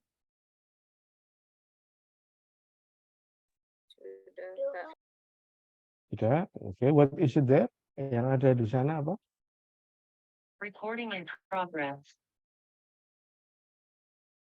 Nah, oke. Yang ada di sana apa?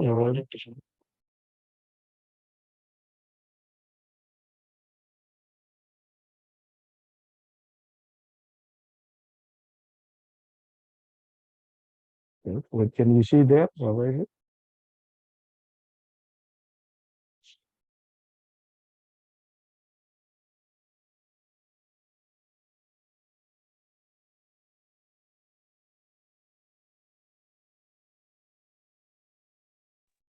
Okay.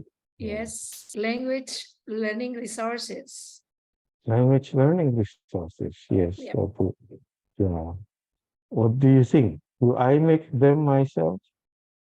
I mean the content? Let's see.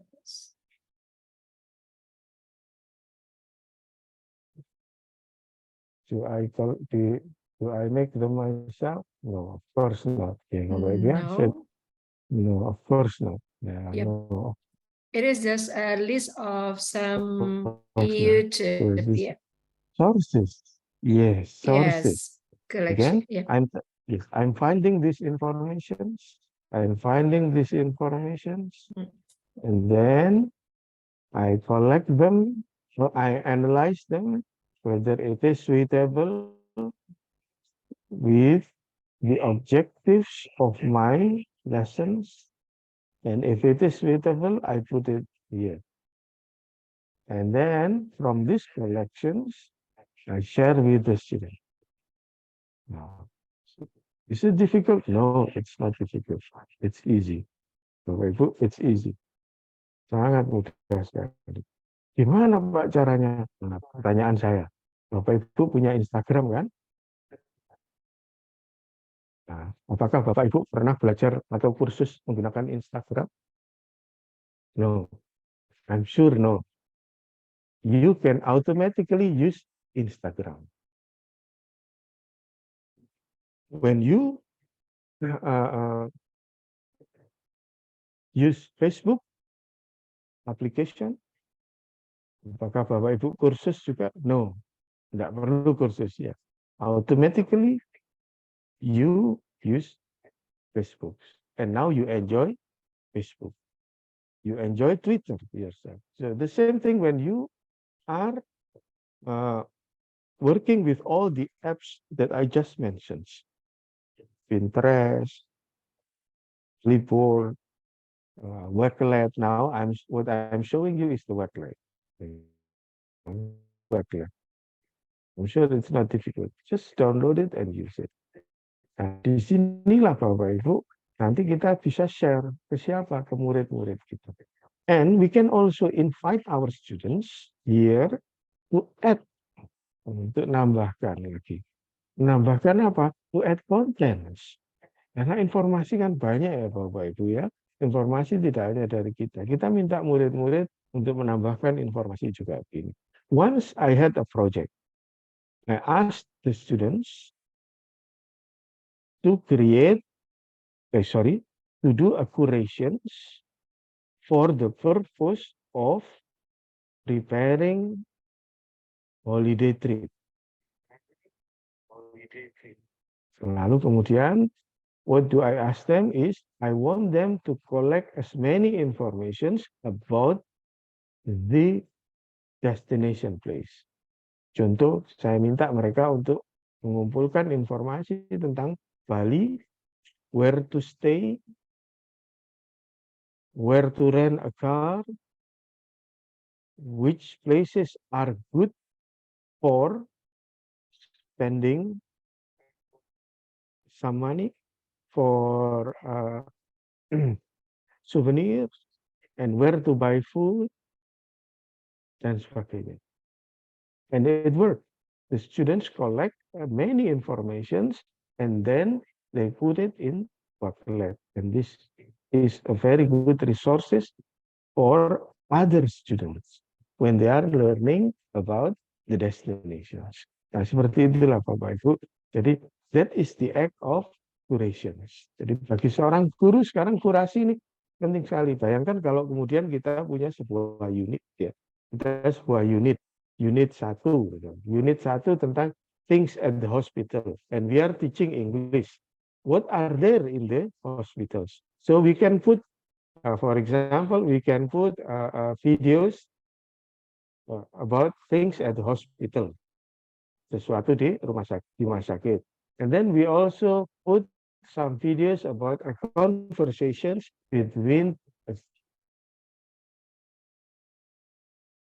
some little Kahoot or quizzes about things at the hospital. Kita taruh di sana semua. Nah, itu akan menjadi suatu sumber belajar yang menarik sekali when we share to other students. Nge-share-nya di mana? Mengumpul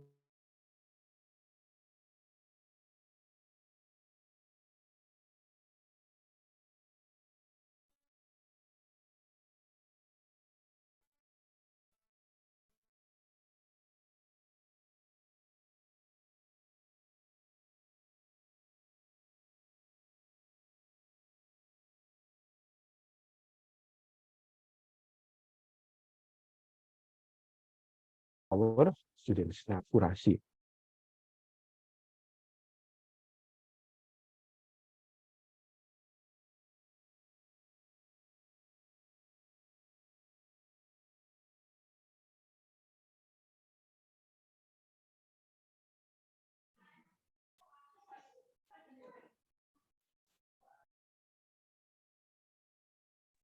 Sorry, Bapak Ibu, it's disconnected.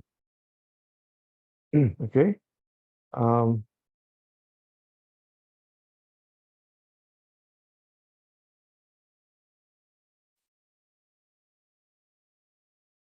Okay, now. Bapak Ibu sekalian, so that is about Wakelet, yeah. That is about these apps. Wakelet, Poetry, Storyfy, Feedly. You may explore these apps. You can decide which one is actually the most suitable one for you to do the digital curations. And why we do digital curation? There are many reasons. Yeah. What are the possible benefit of digital curations? First is the opportunities to select and sort abundant materials. Materi di internet itu banyak, Bapak. Kadang-kadang kita sulit milihnya sehingga kebingungan. So kita butuh tempat where we can share with our students. Tempat we can share and organize the materials and share with other students. Yang kedua, offer ideas, abundance of ideas. Sometimes if we create the materials ourselves, it may not be as good as the one created by the expert. Contohnya apa? LKS. LKS kita itu kalau anak-anak di SD, SMP, SMA. Some of the languages used in the LKS is not really English. Yeah, it's our language. It's English. It's Japanese English. It's Indonesia English. Is that a problem? Yeah, maybe that's not a problem. That is part of the world Englishes. It's okay. But since we are going to give them a model, sometimes we need to give them a good one. Dengan mengkoleksi itu dari sumber-sumber yang autentik, it gives, and that can be easily found in the internet. Nah, we can do that through curations. Time saving, ya. Bayangkan kalau Bapak Ibu nulis atau bikin materi seperti saya tadi, ya. Bentar. Seperti saya tadi ya, menunjukin ada berbagai macam poster dan sebagainya. It's time saving if we can just curate them, rather than creating them from the scratch. Kalau harus bikin sendiri sulit sekali. Oh, bikin video pembelajaran, it's just easier for us to do a curations. Kita simpan di playlistnya YouTube, lalu kita share kepada anak-anak yang lain. Authentic resources. When we use a video, let's say an English-speaking people videotape in a YouTube, then we give them a real, authentic use of the native language being spoken. Yeah. Trustworthy, high-quality content. Yeah. Cuman be careful with this. Sometimes we need to analyze the content. We cannot just share, ya. Saring sebelum di-sharing, ya. Kalau bahasa kita saring sebelum di-sharing. Nah, itu salah satu fungsi dari kurasi juga begitu. Saring sebelum di-sharing. Ya. We don't want to be in trouble just because we forward or share things which is not legally acceptable. Nah, kita nggak ingin itu ya. Up to date informasi kalau kita pakai tadi Pinterest tadi informasinya up to date. Nah, kalau kita pakai kayak ini ya Bapak Ibu ya, Pinterest atau Flipboard, nah informasinya always up to date. Informasi up to date. Learning from the expert, yes, promotes usually colorful ya. Kalau kita pakai digital curation itu colorful. Zaman dulu mungkin zaman kita sekolah itu anak-anak diminta untuk membuat apa itu namanya flipping ya, flipping. Nowadays we invite students to create scrapbooking. So that is also part of curation, but in very limited version. Tapi sangat terbatas kalau flipboard itu apa namanya flipping ya. By doing digital curation, we actually promote critical thinking. So is digital curation only useful for us as teachers? No, it's also useful for the students. Believe me that when we are assigned students to do a digital curations, they are very creative. Anak-anak itu sangat kreatif sekali kalau sudah membuat digital kurasi itu. Sangat-sangat kreatif sekali. When they do the digital curations, they want to create something meaningful for others. Nah, itu pentingnya juga digital curation kita tugaskan kepada peserta didik. Finding information, collecting and analyzing the information, collecting them in a certain topic, in a meaningful topics, then share. Lalu dibagi ke orang lain. Nah, itu membuat orang lain jadi belajar juga dari koleksi-koleksi kita. Misalkan kita mengkoleksi tentang masakan ya, masakan Jawa. How to create nasi goreng. Berbagai macam nasi goreng di Jawa ini ada. People can learn from our collections of videos, of websites, dan lain sebagainya. So digital curation provide opportunity for learning, teaching. Yes, we teach through digital curations. Researching, we can also do research from digital curations, from others digital curation. We can also research. Ya. Kita bisa riset dari kurasi digital orang lain. Saya bisa riset dari kurasi digital yang dilakukan oleh peserta didik saya, oleh mahasiswa-mahasiswa saya. Because information in the internet are too much. Then we cannot collect them all. Mengkoleksi sebuah informasi itu butuh ide, Bapak Ibu. Nah, kalau yang melakukan kurasi ini orang banyak, akan banyak ide, banyak topik saat kurasi itu. I think that's all, Bapak Ibu. I will not speak too much because it's already zuhur. Maybe if you have any questions, you can just ask me. Thank you, Bapak Ibu. Assalamualaikum warahmatullahi wabarakatuh. Waalaikumsalam warahmatullahi wabarakatuh. Thank you, Mr. Syaifudin, for sharing your expertise with us. And now we would like to award Mr. Syaifudin a certificate of recognition for their significant contribution to today's webinar.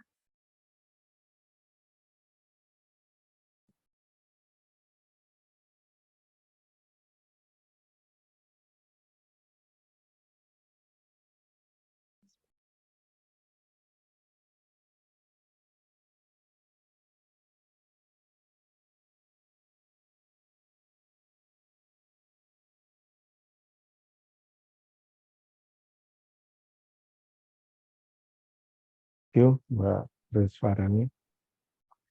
Okay, thank you, Syaifudin. And now let's move on to the and answer session for our audience. As mentioned previously, you may type out your question in a chat box using the template provided before, or you may use the raise your hand feature and we'll address you shortly. Please, ladies and gentlemen, you may ask your question.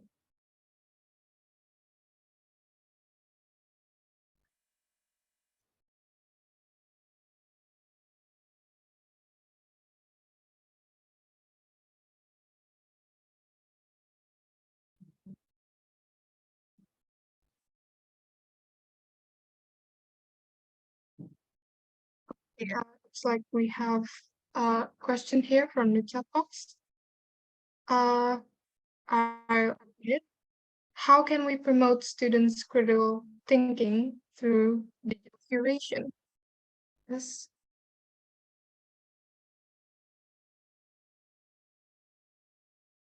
Okay, thank you. From Ms. Dian or from Mr. Syaifudin, you may answer. Yeah. Yes, thank you for how can we promote student critical thinking through digital curation? Thank you, Mbak Fahrani. So again, digital curation is an act of collecting, analyzing the finding information, analyzing information, collecting them, and share. Lalu di-share dengan orang lain. For what? For the purpose of learning, researching, and self-professional development, and many other things for many other purposes. For teachers, when they do the digital curations, they do not only search for information. They analyze the content. Lalu gurunya juga menganalisa kontennya. Ini sesuai nggak? Ketika menemukan video misalkan. Gurunya menganalisa, ini sesuai nggak dengan tujuan pembelajaran saya? Ketika seorang guru mencari informasi di Google, lalu menemukan informasi. Misalkan ideas about teaching listening. Misalkan. Lalu gurunya menganalisa juga. Misalkan seorang guru mencari materi ajar tentang listening, lalu menemukan materinya di internet. The teacher will analyze whether the materials is suitable or not with the objectives of the teaching that the teachers is doing.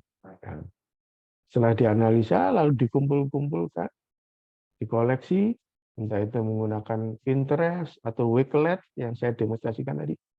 And then we can share with other students. So, bagaimana itu menjadi sebuah kegiatan critical thinking? Yes, because the students will use their prior knowledge to analyze the appropriacy, the correctness of information, and how they will share with others. So that is part of critical thinking. And what about for the students? We ask the students to do digital curation, for example. The same thing with the students will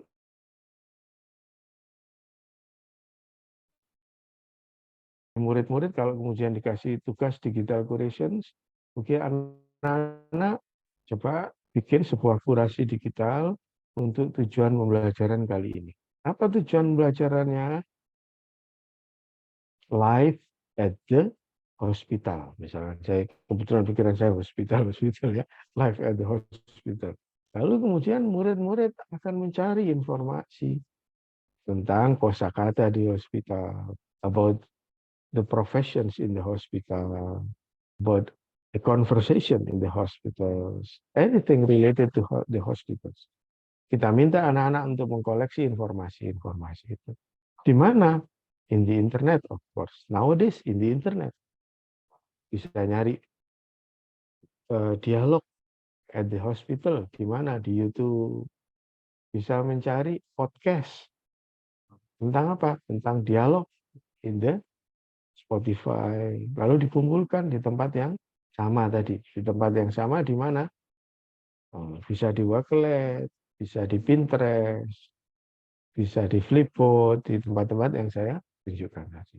So the students will collect information, not only a text-based information, but also video-based information in YouTube, and also audio-based information in Spotify, or maybe SoundCloud, ya, Bapak Ibu kerap dengan SoundCloud atau enggak ya? Mungkin yang muda-muda kerap sama SoundCloud ya. Ini saya tulis di chat box SoundCloud ya. Bapak Ibu bisa nyari podcast di sana di SoundCloud. Very useful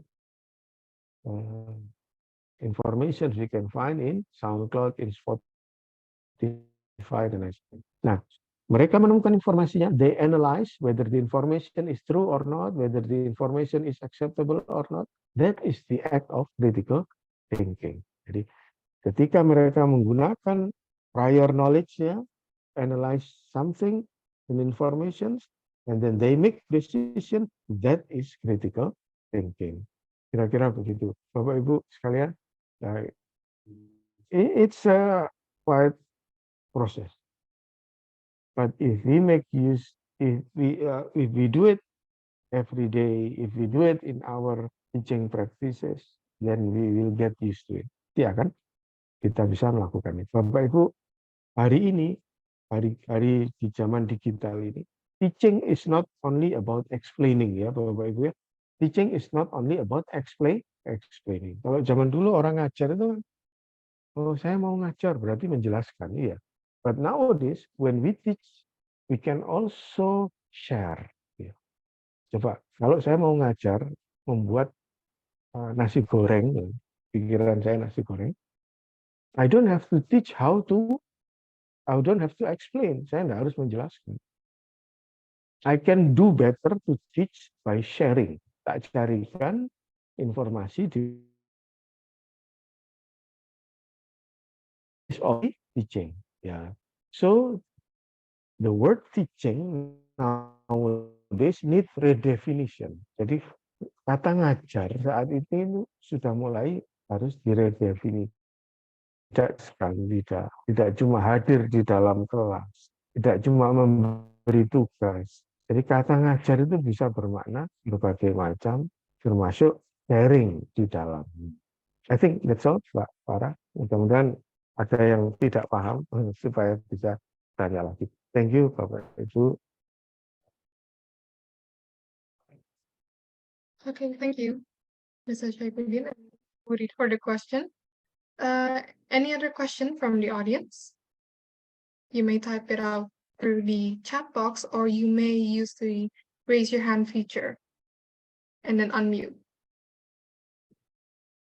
Yes, please.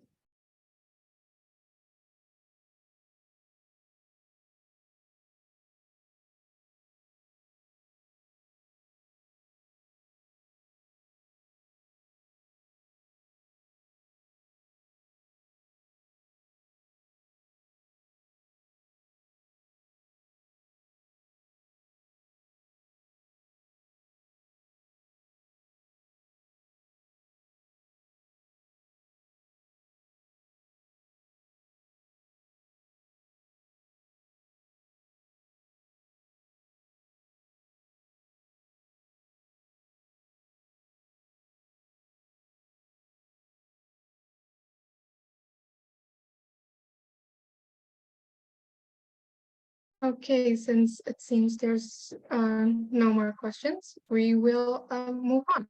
Oh, sorry, I missed one. Okay, there's a question from Ibu Niken.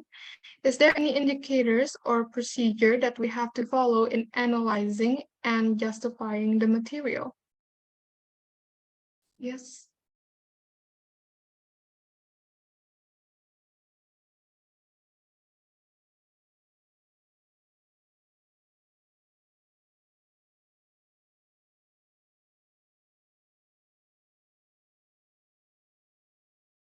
Ya, ini ke siapa? Ya, saya.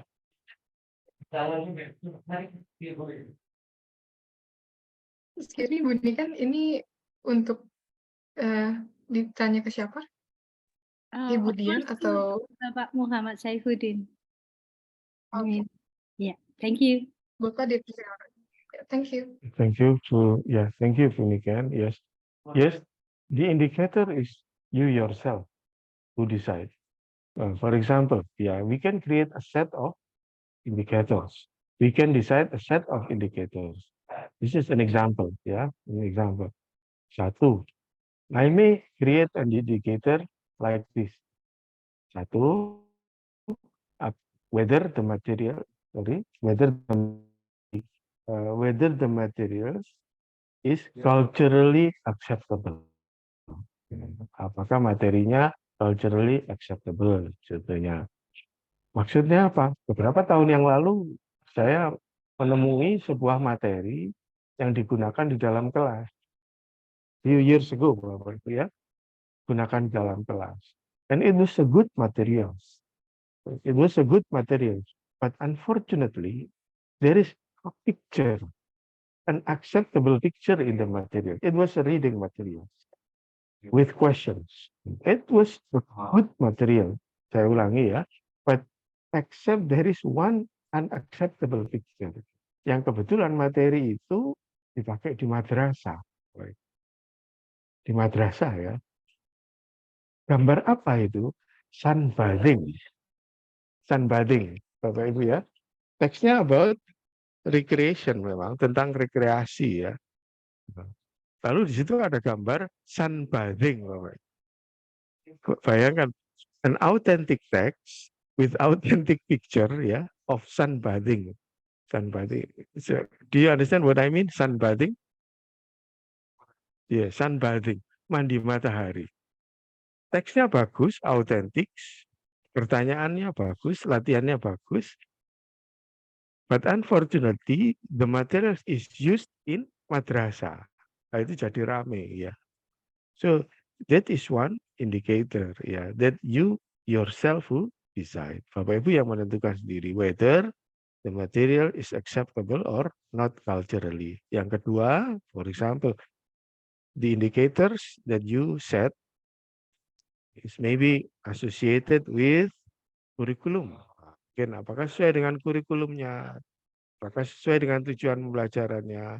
Again, the set of indicators is up to you who decide. Bapak Ibu yang menentukan.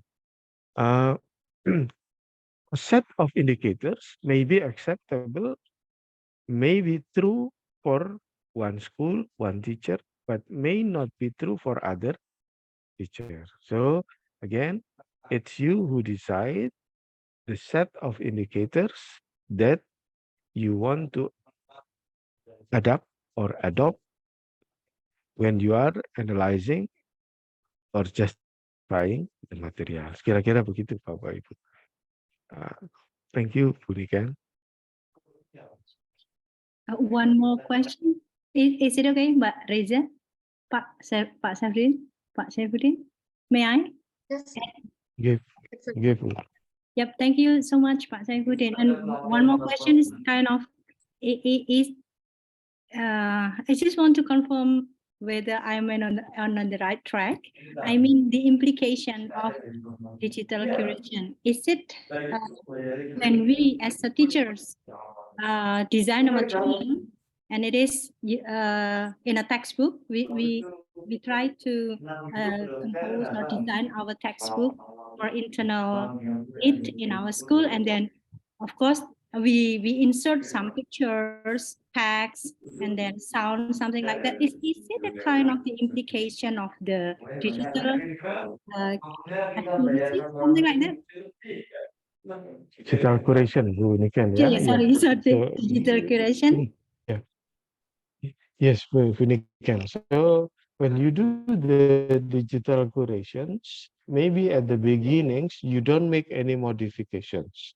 You just collecting. But when you do the collections, first you analyze the content, you evaluate the content, then you decide whether the materials, the sources is suitable for your collection. Nah, awalnya gitu ya. And then you create the collections in a certain topic, in specific topics, for what?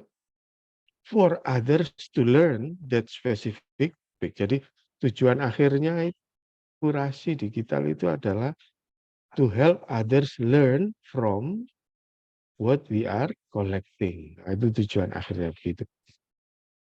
Lalu di akhir-akhir, kalau kemudian kita ingin mengembangkan materi berdasarkan kurasi tadi, misalkan ya, tidak jarang juga teman-teman yang kemudian dari koleksi-koleksi yang ada, misalkan koleksi di playlist, lalu kemudian dikembangkan lagi dengan menambahkan pertanyaan-pertanyaan. Dikembangkan lagi dengan memberikan pengalaman belajar yang lain, misalkan ada video. Nah, video itu kan video materi. Lalu saya beri pengalaman belajar lain, misalkan in the form of quizzes. Nah, lalu bikin quiz yang berdasarkan video. And the quiz is we create ourselves. Boleh, enggak apa-apa. Tapi kalau kemudian saya print, Pak. Kita print digunakan di sekolah, is that okay? That is also okay. That is also part of digital curations. Even when you add some more information, some more learning experiences. Tidak apa-apa kemudian di print, it is just that we need to remember and we have to remember that we include the source. Jangan lupa sumbernya disebutkan juga. Bapak, kan sekarang ada yang namanya Creative Commons ya, Bapak itu mungkin sudah sering melihat ya, CC itu loh, Bu. Kalau di video, di materi-materi itu ada tulisannya CC di pojokan ya. CC, CC by SE, CC by dan lain sebagainya. CC itu loh, Bu ya. Nah, itu Creative Commons. Meaning that it can be freely shared.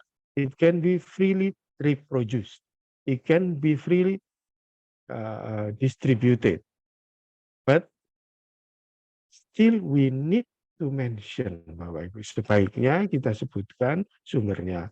Otherwise we will be in trouble. Khususnya kalau kita jual. Nah, kalau kita jual ada apa namanya keuntungan yang terlibat di dalamnya, that is potentially a problem ya. Jadi lebih amannya disebutkan sumbernya. Kira-kira itu Bapak Ibu. Ada satu lagi saya lupa ya.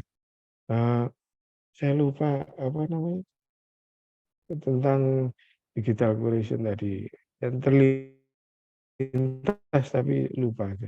Oh ya, nowadays we don't print much ya Bapak Ibu ya. We don't print much. Sekarang ini nggak banyak ngeprint ya Bapak Ibu ya sekarang. So one way to share with the students kalau nggak di print lewat apa? Yaitu lewat Wakelet tadi itu pakai Wakelet itu. Silakan Bapak Ibu dicoba-coba Wakelet. Kalau kesulitan ya nanti mungkin ada sesi lagi nanti kita akan praktekkan bersama. Nah, itu anak-anak sangat kreatif sekali Bapak Ibu kalau membuat itu, khususnya mahasiswa-mahasiswa.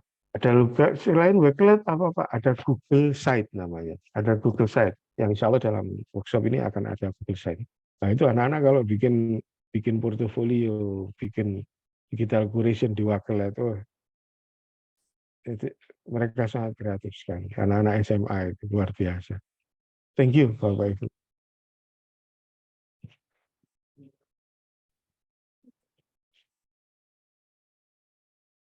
Thank you, Pak Syaifudin and Bunikan. Maybe a last question from the audience. Is there any more? You may type it out through the chat box.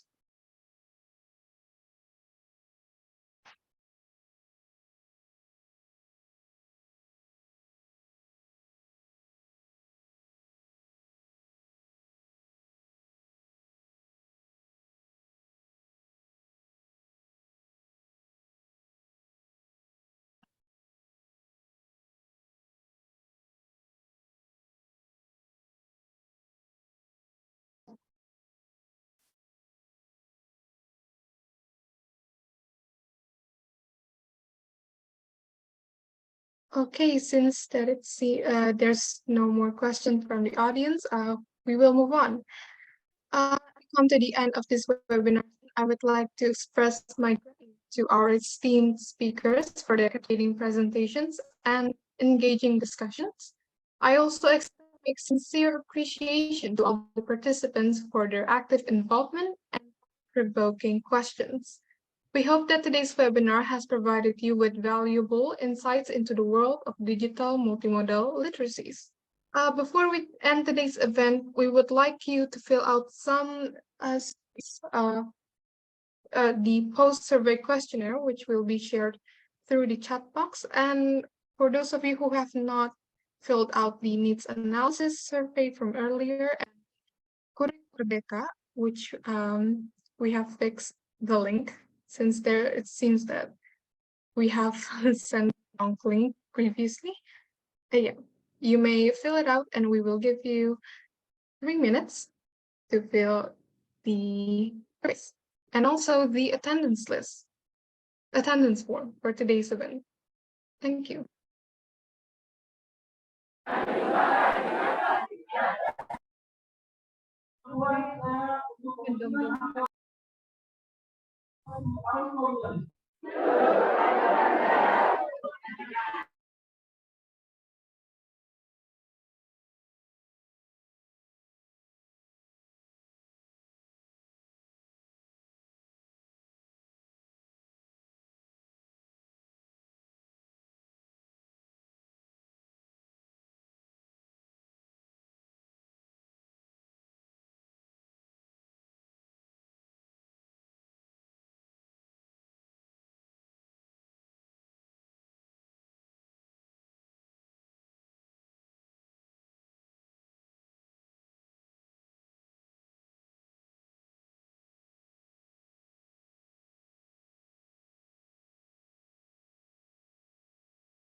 Established in 2014, the study program of English Language Education, or S.Pd, Faculty of Cultural Studies, Universitas Brawijaya, to support the two graduate profiles, the English Language Educator and the English Education Entrepreneur.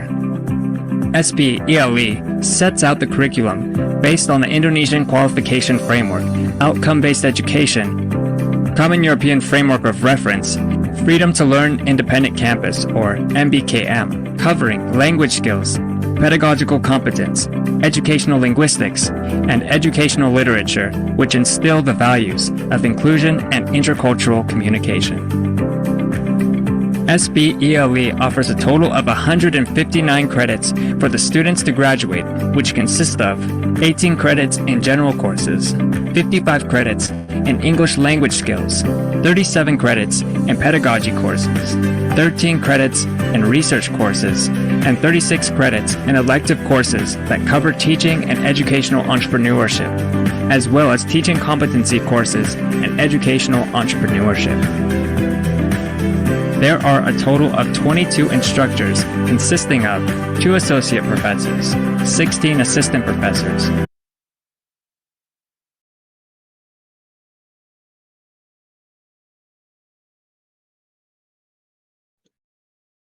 Okay, thank you, everyone. Yes, today's PowerPoint will be shared through the Telegram group later on. Lastly, we would also like to remind you that tomorrow we still have day 2 of our Digital Multimodal Literacies webinar. We have an exciting lineup of speakers and topics planned, so make sure to participate as well and join us for another day of enriching discussions. We have the link through the chat box, and we also share it through the Telegram group. We'll be on the same time tomorrow, same as today. And the link will be shared through Telegram group. Okay, until then, take care everyone, and we look forward to seeing you tomorrow. Thank you and have a wonderful day. Wassalamualaikum warahmatullahi wabarakatuh. Waalaikumsalam warahmatullahi wabarakatuh. Thank you very much, Mbak Fahrani. See you tomorrow. Thank you. Thank you, Ibu. See you tomorrow. Thank you. See you. Let Thank me you. leave for this forum, yeah, Prof. Miss.